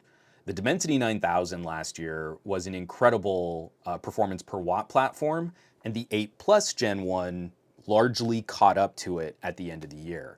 But what they're talking about in terms of optimizing for future software, I think is going to have a tangible impact on kind of streamlining what is a little kludgy in the Android ecosystem. Flip side of that is Qualcomm has all of the momentum right now for GPU performance. So I think benchmarking scores, the Dimensity is going to win, but then in practical nuts and bolts gaming, I'll be shocked if the 8 Gen 2 doesn't arrive as the gaming premier solution. Right now, I mean, again, I'm playing with the Steam Deck. I adore the Steam Deck. Your performance per watt on a Snapdragon chip with like a good clip-on controller, like I've got my GameSir, like even without running the cooling fan, but just using an 8 Plus Gen 1, what I can play on an Android phone versus what I can play on my Steam Deck, my battery life is better. If I'm comparing the same games, my battery life is better and the performance can ratchet up to insanely high frame rates. Like if you've played Undead Horde at 100 frames per second, it looks real good. Where I tap out at 60 FPS on my Steam Deck. So that kind of back and forth, it's that nuance. If you're looking at something that's going to be a little bit more fun, gaming, that kind of media consumption, I think you probably want to veer Snapdragon. If you're looking at things that are a little more CPU compute heavy, tasks, productivity, documents, compression, file compression scores are probably going to be really good too. Using your phone a little bit more like a PC, I think Dimensity is probably going to take that first half win. And then if you want to use your phone more as a phone, like it's a personal assistant, it's screening your calls and doing the best speech to text transcription, Tensor. Tensor is just a phenomenal solution that also comes with the perk of being really good at managing and manipulating media. So it's good. I haven't really been this excited for the chips in our phones for a couple years. The Snapdragon 855 was such a glorious high watermark. It was such a brilliant combination of performance and battery life. And the 865 is very good, but it was a challenge making that transition for pricing at the time. It was a challenge making that transition for pricing because of what Qualcomm did with their modem. Remember, we had to pull the modem off of the SoC, so we got a chip that performed really well, but prices jumped because it was like this separate component purchase if you wanted to have a good LTE radio. And actually, I think LTE performance kind of suffered going from the 855 to the 865. The 888 was a step in a direction that we didn't really like for performance and performance per watt. The 8 Gen 1 is going to be a dark mark in the history of SoC design. A lot of people are going to compare it to like the Snapdragon 810 that killed LG phones, caused them all to boot loop. I don't think it's going to be practically that bad, but it's going to be remembered very poorly. So 2023, not only do we have what looks like a better performer from Qualcomm, the 8 Gen 2 looks like it's going to be really good, but it's joined by a really solid alternative from Google and a very bleeding edge competitor from MediaTek. Any of us that are looking at shopping premium tier phones next year, we actually have some tough choices to make, because each of these are going to have very unique strengths and weaknesses, and none of that is going to be reflected by a Geekbench score. Again, I've showed it so many times now, but if I put my Tensor 2 Pixel 7 against my 8 Plus Gen 1 Xiaomi 12S Ultra, the Geekbench scores are 30% higher on the Xiaomi. Like, it should not be close. Nothing that phone does should ever face any type of pressure from a Tensor. If a Geekbench score can help us predict real-world performance, everything should be better on the Xiaomi. It is 30% better at Geekbench. And then I run LumaFusion, and wouldn't you know it, my Pixel 7 Pro is roughly 30% faster at rendering 4K video than my Xiaomi 12S Ultra. So it's almost exactly the opposite. If you relied on Geekbench to help inform a purchasing decision, you very likely have not bought the right solution for your needs. You want to do fun little videos on TikTok, you want to edit up some product or some packaging videos, you just want to cut family videos on the go. Geekbench steered you wrong. Geekbench radically misrepresented the performance of what these phones could really do when you put an actual task in front of them. And next year, it's going to be even more divisive. I think the split is going to be even farther. So what these Geekbench scores represent is going to be even less reflective of real world use. Sorry, I'm going to take another drink.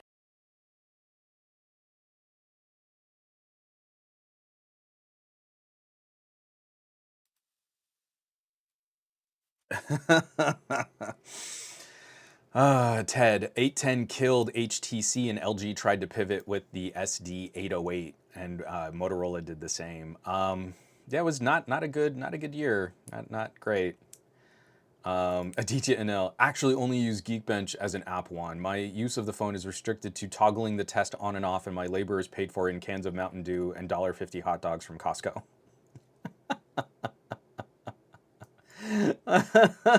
That's hilarious. I maybe made a Costco hot dog run this weekend. It's like $1.50 and it's a hot dog and a soda, and I just love it. It's like, and it's one of the best hot dogs you can just go buy. It's such a good hot dog. Dave Burns, Steam Deck is the most powerful, efficient x86 gaming can get. Completely agree. And that little AMD chipset is rad, but it is a PC. It is packing an entire little mini PC into a handheld portable. And if we know anything about x86 versus ARM, your performance per watt on ARM is so good. I mean, it's just stunning. I mean, what you can really do from a phone now in terms of practical nuts and bolts compute work is absolutely insane. And really, time and time and time again, what's really holding us back is more just developers taking phones more seriously. And increasingly, I'm worried that we've kind of lost the hearts and minds of people. Like, well, it's a smartphone and it just does phone things. And Apple says that if I want to do other things, I need a tablet. And if I don't want to do just tablet things, then I need to buy a MacBook. And so if I have a phone and a tablet and a MacBook, I can do all the things. And like, you could have done all the things from a phone. If the phone is as powerful as Apple's unlabeled bar graphs are telling you it is, which it's not, you should have been able to just get a phone. And your phone could have been your computer. The amount of compute work that you are saying you need to do easily could have been handled by your phone. If you can give me charge separation and a little thermoelectric cooling pad, like I've got my GameSir, there's a pad right here, I put the phone on this, and a little cold plate keeps it running more efficiently and more consistently. There's a little fan. That could be someone's desktop PC, and you would be cutting 4K video and rendering almost as quickly as I can on my beefy Threadripper with a 2080 Ti. My foot race on LumaFusion on a Pixel 7 Pro is really close if I'm rendering the same project in DaVinci Resolve versus LumaFusion for the same kinds of cuts, edits, transitions, watermark, and soundtrack.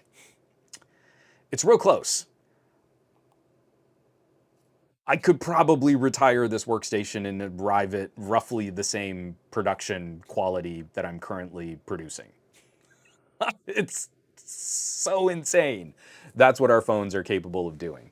And yet we've got a whole army of techies that are like, no, it's not good enough. I have this one obscure x86 program, and so no one should ever buy anything different than what I need to get my work done. So who wants to talk Android 13?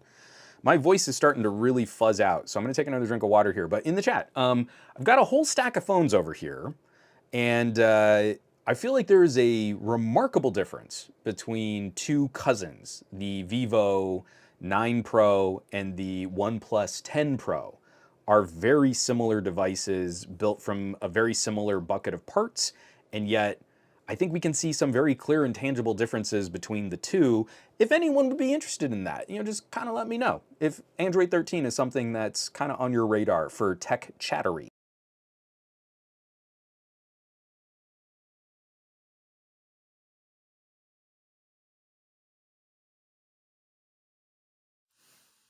Aditya Nil would like to talk about Android 13. Shall I go over to side camera? I'm very bad at doing this kind of managed transition to talk about different devices, but here I can do this, and look, there are phones on this table here, so that's kind of cool.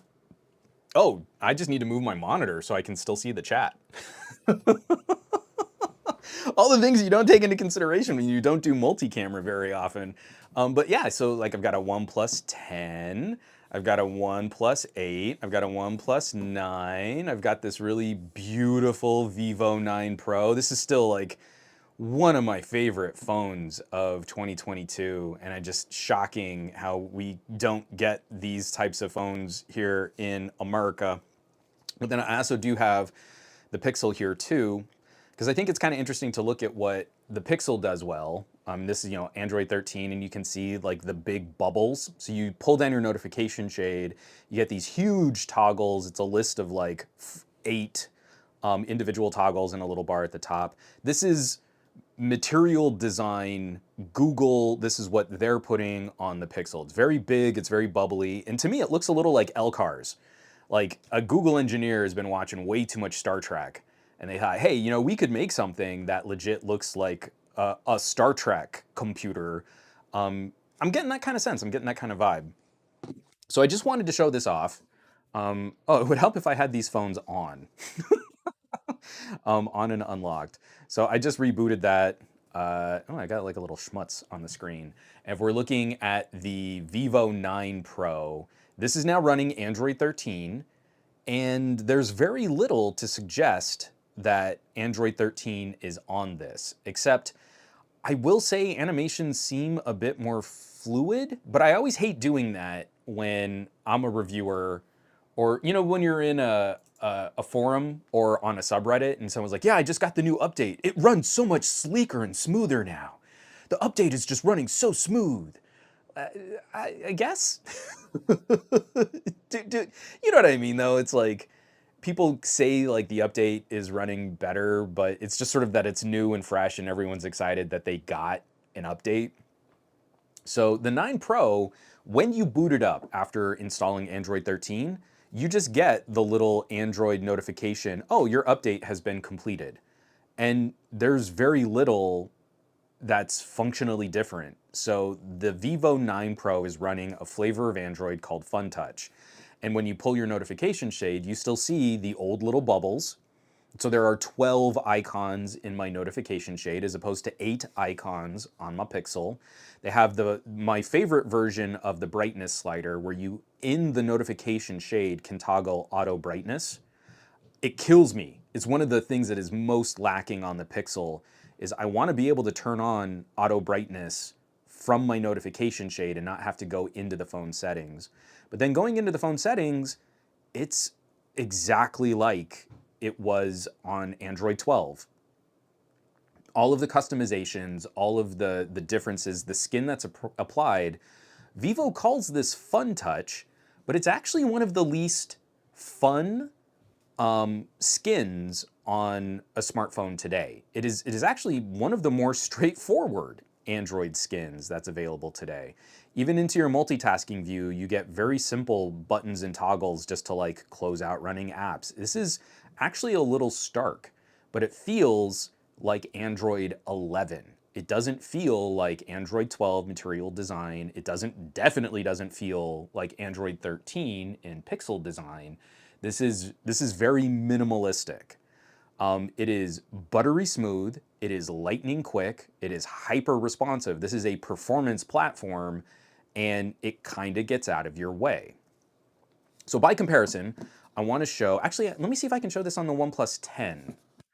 Yeah, I'm gonna leave that right there. Hold on 1 second, I just gotta cough, and I don't want to cough on the mic.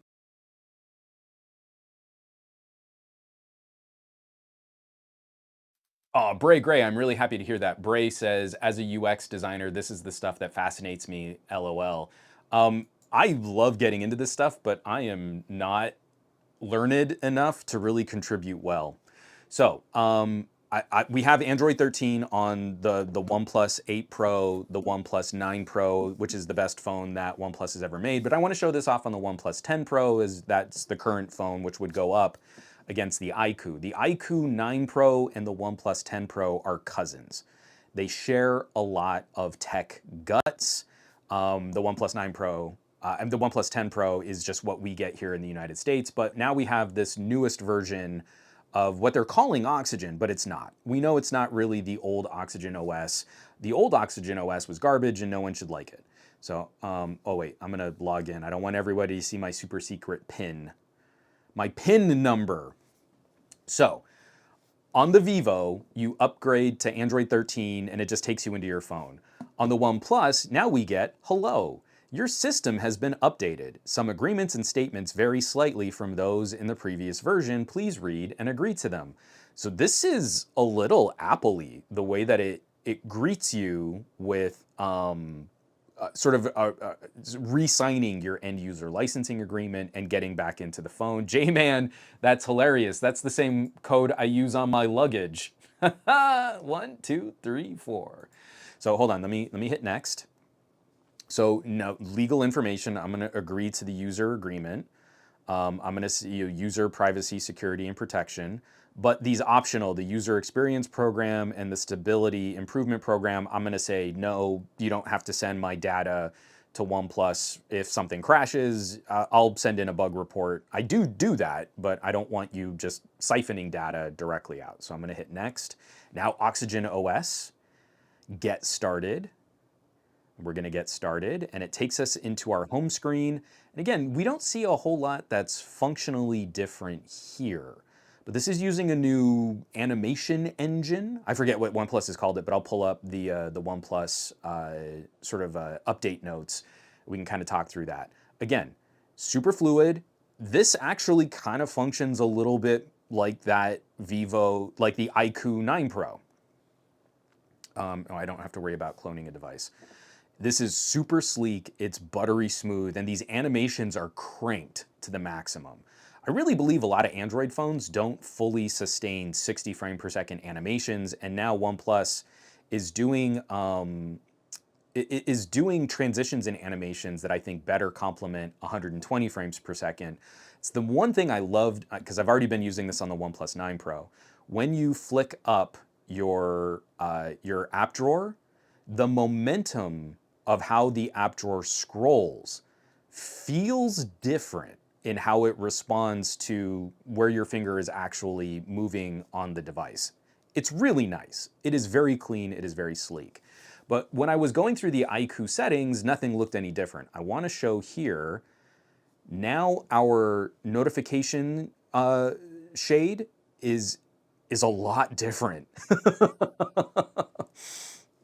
So the notification shade on the OnePlus 10 Pro, it pulls lower. So you go through your notifications, then you pull again, and we still have the smaller little bubble toggles for, like controlling your Bluetooth or firing your flashlight. There's still the little circles, and we still have auto control. Come on. Oh, do we not still have? I thought we still had auto control. So the brightness doesn't seem to actually have auto control. Maybe it's different on the OnePlus 9. I thought I still had it. Anyway. Sorry, I got distracted. When you control the brightness, I do like that it throws you back to your home screen so you can see how bright your screen really is. But the little toggles are still little circles. We still have 12 icons, not 8 like we have on the Pixel. But above that, we have a larger bubble icon for Wi-Fi. We have a larger bubble icon for the SIM card. I don't have my SIM in the OnePlus 10 Pro. This is a nice upgrade over Android 12 because I hate how Android 12 lumped together Wi-Fi and your cell phone data. So OnePlus has split those apart. So now you can control your Wi-Fi separate of your SIM card. You don't tap on one, then go in and tap on your Wi-Fi. It's all right there. And then there's also just a little bubble widget for whatever's playing. So it's got a now playing, it's not playing anything, so it says not playing, but you can control your media directly from your notification shade right here at the top of the screen. This is gorgeous. This is like the best of both worlds. We've got some of those modular elements for controlling lifestyle features that we have on the Pixel. The screen brightness just plummeted. Why did it do that? All right, sorry about that. We have that, but then also we have the smaller little bubble icons from Android 11. So it's a better use of space, but it's also better laid out. So you have more room. You have more room for all these activities. But then I just want to go into our actual settings, and immediately at the top of settings, we also get these kind of consumer hand-holding little widgets. So experience true-to-life haptic feedback. We have control over haptics right at the top. Image sharpener, enhance the definition of low-quality pictures and videos. And then emoji. I'm not a huge fan of like animated emojis, but OnePlus has this little engine where you can make an emoji as unique as you are. Or flexible windows. There's a consumer tutorial on how to use floating windows on the OnePlus 10 Pro, or the one-handed mode if you want to shrink the screen. These little tutorials are super handy. So this wasn't in Android 12, it definitely wasn't in Android 11, but you fire up your OnePlus 10 Pro and there are these immediate settings at the top that are sort of fresh, they're new for OnePlus, things that you can do to kind of personalize and get more use out of your phone. I really like this. We do actually have a few updates to the iQOO 9 Pro for how the phone functions and some of the fun stuff and the game performance stuff like that. The phone isn't telling you that you have those enhanced features or enhanced capabilities. The OnePlus 10 Pro is giving us some really sharp little toggles in our settings so that once you've set up the phone, you see that it's on Android 13, you can see a bunch of things have kind of changed. You can go in and you've got handy tutorials on how to set all this stuff up. It's at once out of the way because it's in settings. It's not like it's all showing up in my notification shade and taking up room and just becoming noise in my notifications, but it's accessible for people who might want to dig a little deeper. This is the right place to put that stuff. And then I just like showing it off because we got this on Android 12, but it's this great little sleek slide maneuver. So wherever you're holding the phone, if you slide on the edge of the screen, it shrinks all of the icons on your home screen so that you can quickly go to a folder or go to an app and you can launch that app. And especially for that one-hand use, this is actually, I think, a nicer direct, clean, simple interaction for people that might have some accessibility issues, like how you hold the phone, how you manipulate the phone, how you work with the phone. And there is, come on. Oh, no, do it. So we also have a little side sense menu, same thing.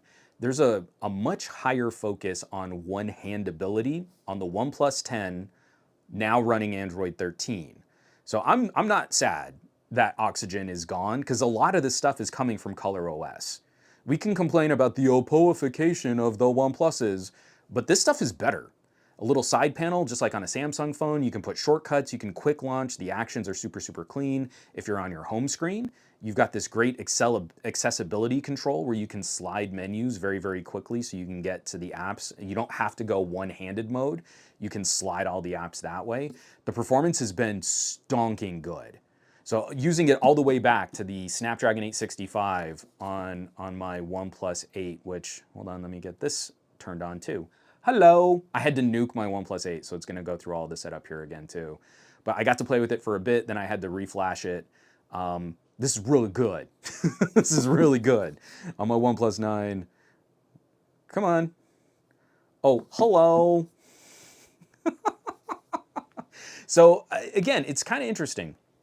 We're running the gamut now. I very much believe when my Sony finally gets Android 13, what we're gonna see is something very similar to just the sort of stock material design on the Pixel. I don't think Sony is gonna put much of any work into the UI because they're doing a lot of work with their custom apps and custom software. Bridging the gap, we've got a phone like the Vivo, which still feels mostly like Android 11. This doesn't feel like a Pixel in the slightest. These two phones are very different in terms of layout, organization, performance, how they animate, how they do pixel level and detail blurring, how all of this stuff functions. This actually feels like an older phone. It's going to be more familiar to folks running Android 10 and Android 11. And then you move up to, or I shouldn't say you move up, you move over to the cousin of the iQOO, and you get this OnePlus 10 Pro, which is kind of splitting the difference. It's working a little like an Oppo, it's working a little like a classic OnePlus, and it has a few of the design elements that are kind of interesting coming into Android 13 on the Pixel. This is good. This is great. This is competition. You have different devices that deliver different pros and cons, different strengths and weaknesses, and the UI is going to appeal to different folks, but they're all extremely high performance compute platforms. They just do different things than the competition. We should definitely be celebrating how even from the same sort of global organization, these are sort of BBK part spins between iQOO and OnePlus. They share a lot of tech bits. They share a lot of DNA. They feel like significantly different kinds of devices. And even that to me is super exciting when we even get that kind of, I want to say like bifurcation. That's way too complicated a word. But that kind of difference even when they're sort of in a similar family of products. So I'm gonna take it back here. I've been seeing a whole bunch of comments, and I apologize that my setup for screen, for my top-down camera isn't as good at reading through some of those comments. So let's catch up on comments here, and we can kind of use that to start closing out the show. Let me, I'm gonna take another drink of water here. I couldn't even reach my water over at my side desk over there. So just one second.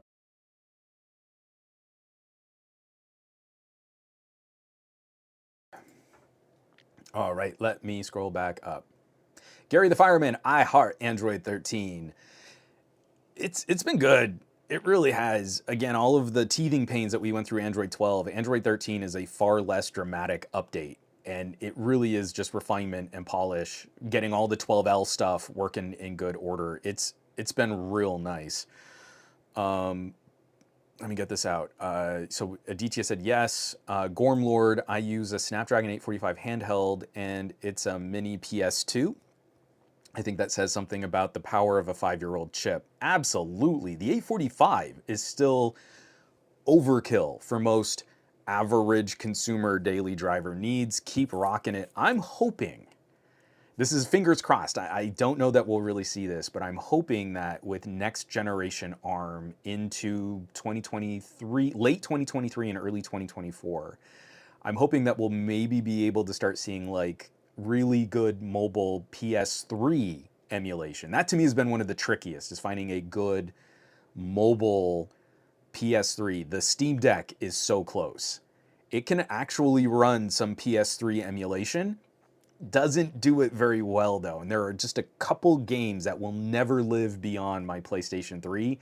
I desperately want to move beyond my PlayStation 3. DTNL. Dual camera. Juan, look at this guy. Absolute professional podcaster. I don't know how well I did that, but it was a lot of rambling about Android, so that was pretty good. Dave Burns, at Some Gadget Guy. Why do you have all those phones that betrayed you? Because OnePlus kicked my puppy, and I'm so sad that now it's not crappy oxygen and it's better oxygen. Wah. Oh man. So this I think is hilarious. So iQOO, I thought the BMW M3 color was for an iQOO. So Vivo is sort of the global brand. iQOO is like a subsidiary of a subsidiary. So they have a partnership with BMW M Motorsports. Let me see if I can pull this up on my iQOO 9 Pro. Nope, that's food. They have a rotating carousel of different wallpapers. So that's a beautiful island scene. That's another island scene. That's another island scene. Come on, it's a castle. I want to see if I can get to it because I think it's hilarious. Oh, dang it. I was too fast. So there's a Jaguar. So on this BMW M Motorsport partnered phone, one of the wallpapers is a Jag. One of the wallpapers is a Mercedes, and we just passed a G-Wagon. There is no BMW wallpaper on the M Motorsport partnered iQOO 9 Pro, and I think that's hilarious. It is the funniest thing. I love this phone. This is one of the most beautifully built phones of 2022. The fingerprint sensor is that enormous Qualcomm Max. The cameras are great. The screen is gorgeous. The performance is top tier.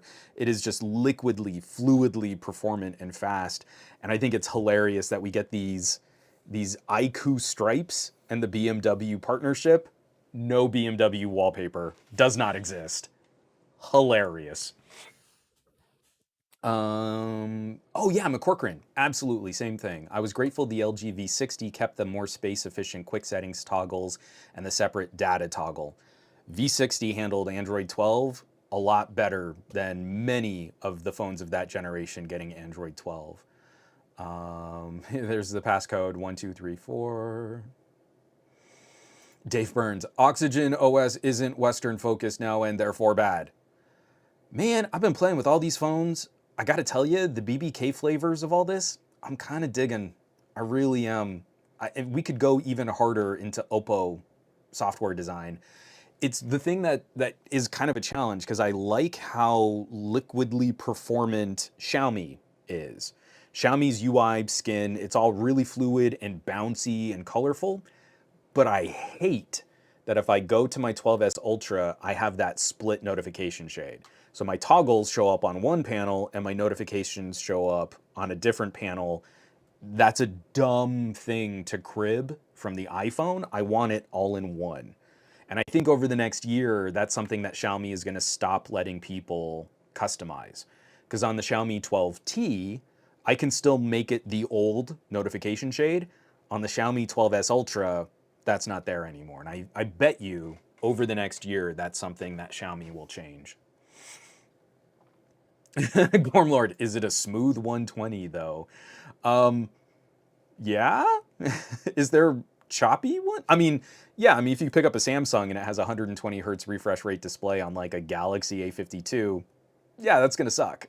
But we're not talking about those kind of daily driver phones. We're not talking about the Corollas. We're talking about like the sports cars here. Yeah, all of them have been running real smooth.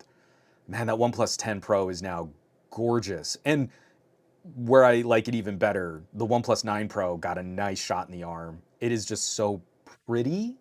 It's a really pretty UI. Without it being as sort of garishly bouncy as a lot of other phones, it is sleek.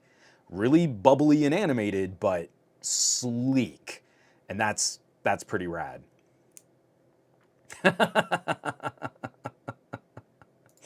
Dave Burns, but the Samsung panel has the right SEO, Juan. OnePlus doesn't have as good an SEO. I make way more money when Samsung is in the titles of my videos, so I don't think you're wrong there. From Ownscone?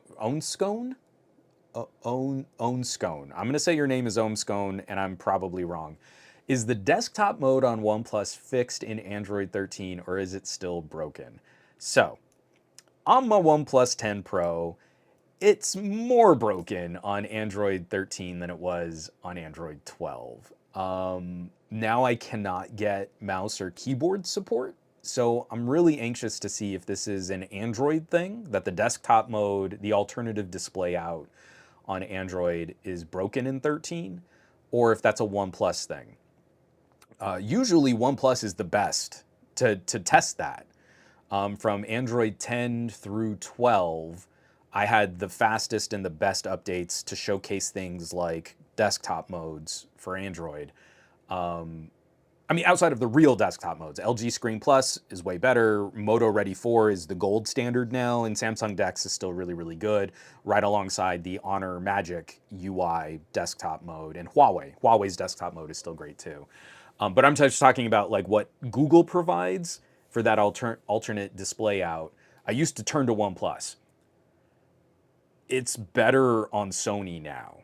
So my Xperia 1 Mark IV running Android 12 had a better alternate display mode than my OnePlus 10 Pro running Android 12. And now it's even less functional on Android 13. So I need to play with a few more.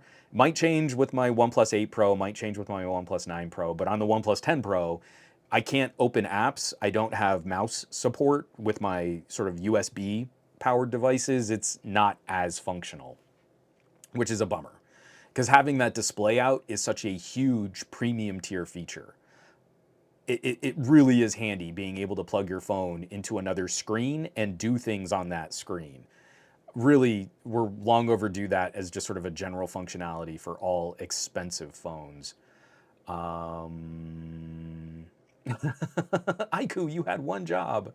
I know it's hilarious though. It's really funny. It's like it's something as simple as a wallpaper, and I love showing it off. Like here's my BMW M Motorsport Aiku with my Mercedes G wagon wallpaper. I love it. Oh, Onski. I'm sorry, man. Don't call me out with that A52 one. I know 120 hertz is bad. That's why I keep it off. I need to change my username, but I keep running into issues with that. I'm sorry, bud. In the year before, the Galaxy A series was just such a monster buy. And the A50 and the A51, I mean, just huge. They're brilliant phones. There is no surprise why Samsung is selling like, I forget what the exact numbers are. I'm just making this up off the top of my head, but it's like almost 15 to 1 sales in favor of Galaxy A over Galaxy S. I feel like Samsung really dropped the ball in the mid-range this last year, and we lost an incredible feature like the headphone jack. And it doesn't matter if you have a high refresh rate display on a phone that can't keep up the performance to really drive that display. And now I can pick up a OnePlus 9 Pro, and like Barry was saying, you can shop an older OnePlus 9 Pro for like 400 bucks. You put that up against a Galaxy A series, you're not going to get the software updates. Samsung will give you better security patches, but if you want that hardware and you want that performance, and now you really want to use 120 hertz, I'm telling you, the new Oxygen OS is animating to an insane degree.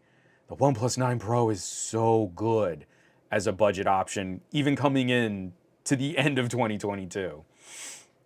So it's really nice. I'm liking it a lot. And I feel like where techies have kind of ridden this bandwagon of OnePlus is now just Oppo. I don't care. It's a better phone. Do we want a better phone, or do you want to have an exclusive on a phone that doesn't perform as well, but it's really a unique software platform? I just don't get how that landed, but it makes sense because you need a new whipping boy. OnePlus has excellent SEO. Those videos get clicks. So where we lost LG, and LG was the whipping boy company, now OnePlus is the whipping boy company. You can always set up a comparison where the OnePlus can lose, and it's just so sad. And aren't we so sad? Because OnePlus used to be this enthusiast phone, but I guess it's just sad now, and I can make these videos, and all of these Android, Reddit enthusiasts can just kind of cluck along while ignoring the fact that the products have never been better than they've ever been in the history of the company. Um, oh, Raj, absolutely. I'm so glad I'm getting up to speed on these other brands. Raj says, I just think an iQOO and a Xiaomi are the best for mid-range in India. Hands down. What my experience is, again, and I started at the premium tier, so again, I'm still getting up to speed on all these other devices. But getting to play with iQOO starting with the X70 and getting more hands-on time with Realme and Redmi and Xiaomi and Poco.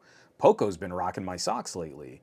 But what we've been able to experience now, like I still have it on my desk here, like this iQOO Neo 6 is a remarkably powerful phone. And in most markets, like the full MSRP was like $450 for a Snapdragon 870 and 256 gigs of storage with 12 gigs of RAM. And then it went on sale. And I don't get a phone like this here in the United States. So it was such a big deal to us when we got the Pixel 6a, because the Pixel 6a is an uncompromising flagship grade processor in a cheaper phone. The Pixel 6a is not a mid-ranger, it's a flagship killer. It goes toe-to-toe in that $400-ish MSRP with the sweet spot for Vivo and for Xiaomi. And it's gorgeous. It's amazing when you can really kind of play with that kind of performance in a more wallet-friendly kind of package. That sucks about the desktop mode. I was considering the 8T and hoping the desktop mode would be fixed, but now I'm debating between 3 different devices, the Moto G100, the LG V60, or the Samsung Tab S7. It's tough. I still have to play around with it a bit more. Excuse me. And like I said, even just sort of now freshly starting up the OnePlus 10 Pro, maybe it's going to be a little different. I spent way more time on the OnePlus 8 Pro, then I had to nuke it and reset it. And so the OnePlus 9 Pro is really the phone I've left as my actual personal daily driver phone. So if a SIM card is going to go back in a OnePlus, it's probably going to go back in the OnePlus 9 Pro, not the OnePlus 10 Pro. So the OnePlus 10 Pro, I didn't feel as bad, like, let me show you what it looks like when you start it up for the first time. And I should have done that with the iQOO also, but the iQOO didn't do anything. It started up Android 13, I got the little pop-up, your update has finished successfully, and then you were just like, here's Android 13. I guess it's new. The OnePlus 9 went through this whole like, oh, welcome to your new operating system on your phone. It was so like white glove. It was so nice. It was like I felt seen and appreciated. Oh, I love it. So folks, really good times. I am very excited for the direction of the semiconductor industry for consumer electronics. I feel we're going to be in great shape in the premium tier starting off 2023. I'm sure we're going to get some early launch announcements from some of these brands like, hey, we got to beat Samsung to the punch kinds of things. Like last year, didn't Xiaomi launch a phone in December? Maybe we'll see something like that again. I feel like there's good potential for this to already be kicking off the fresh new conversation on high performance handsets.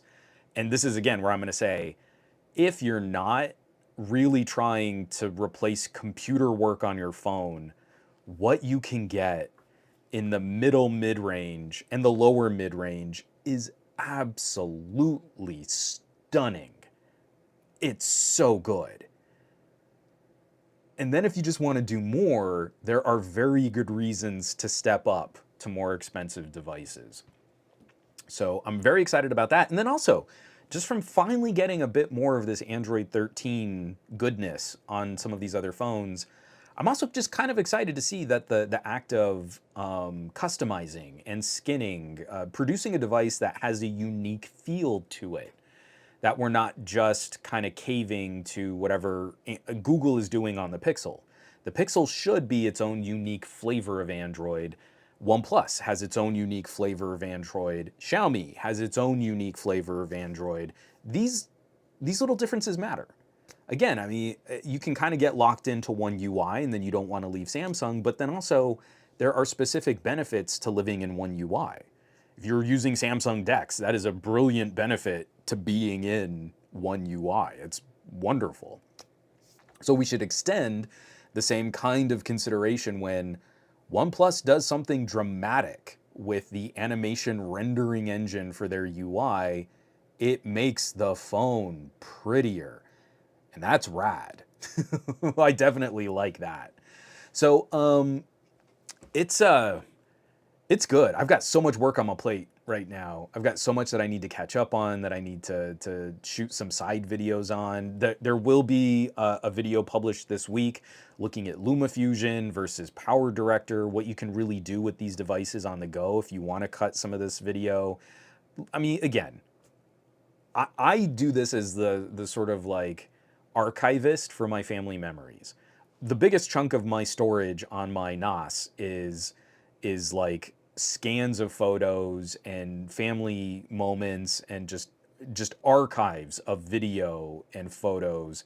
And a lot of those have been edited, where I take, you know, little snippets of video during the day and I slam it all together and like, hey, that was a day at the zoo.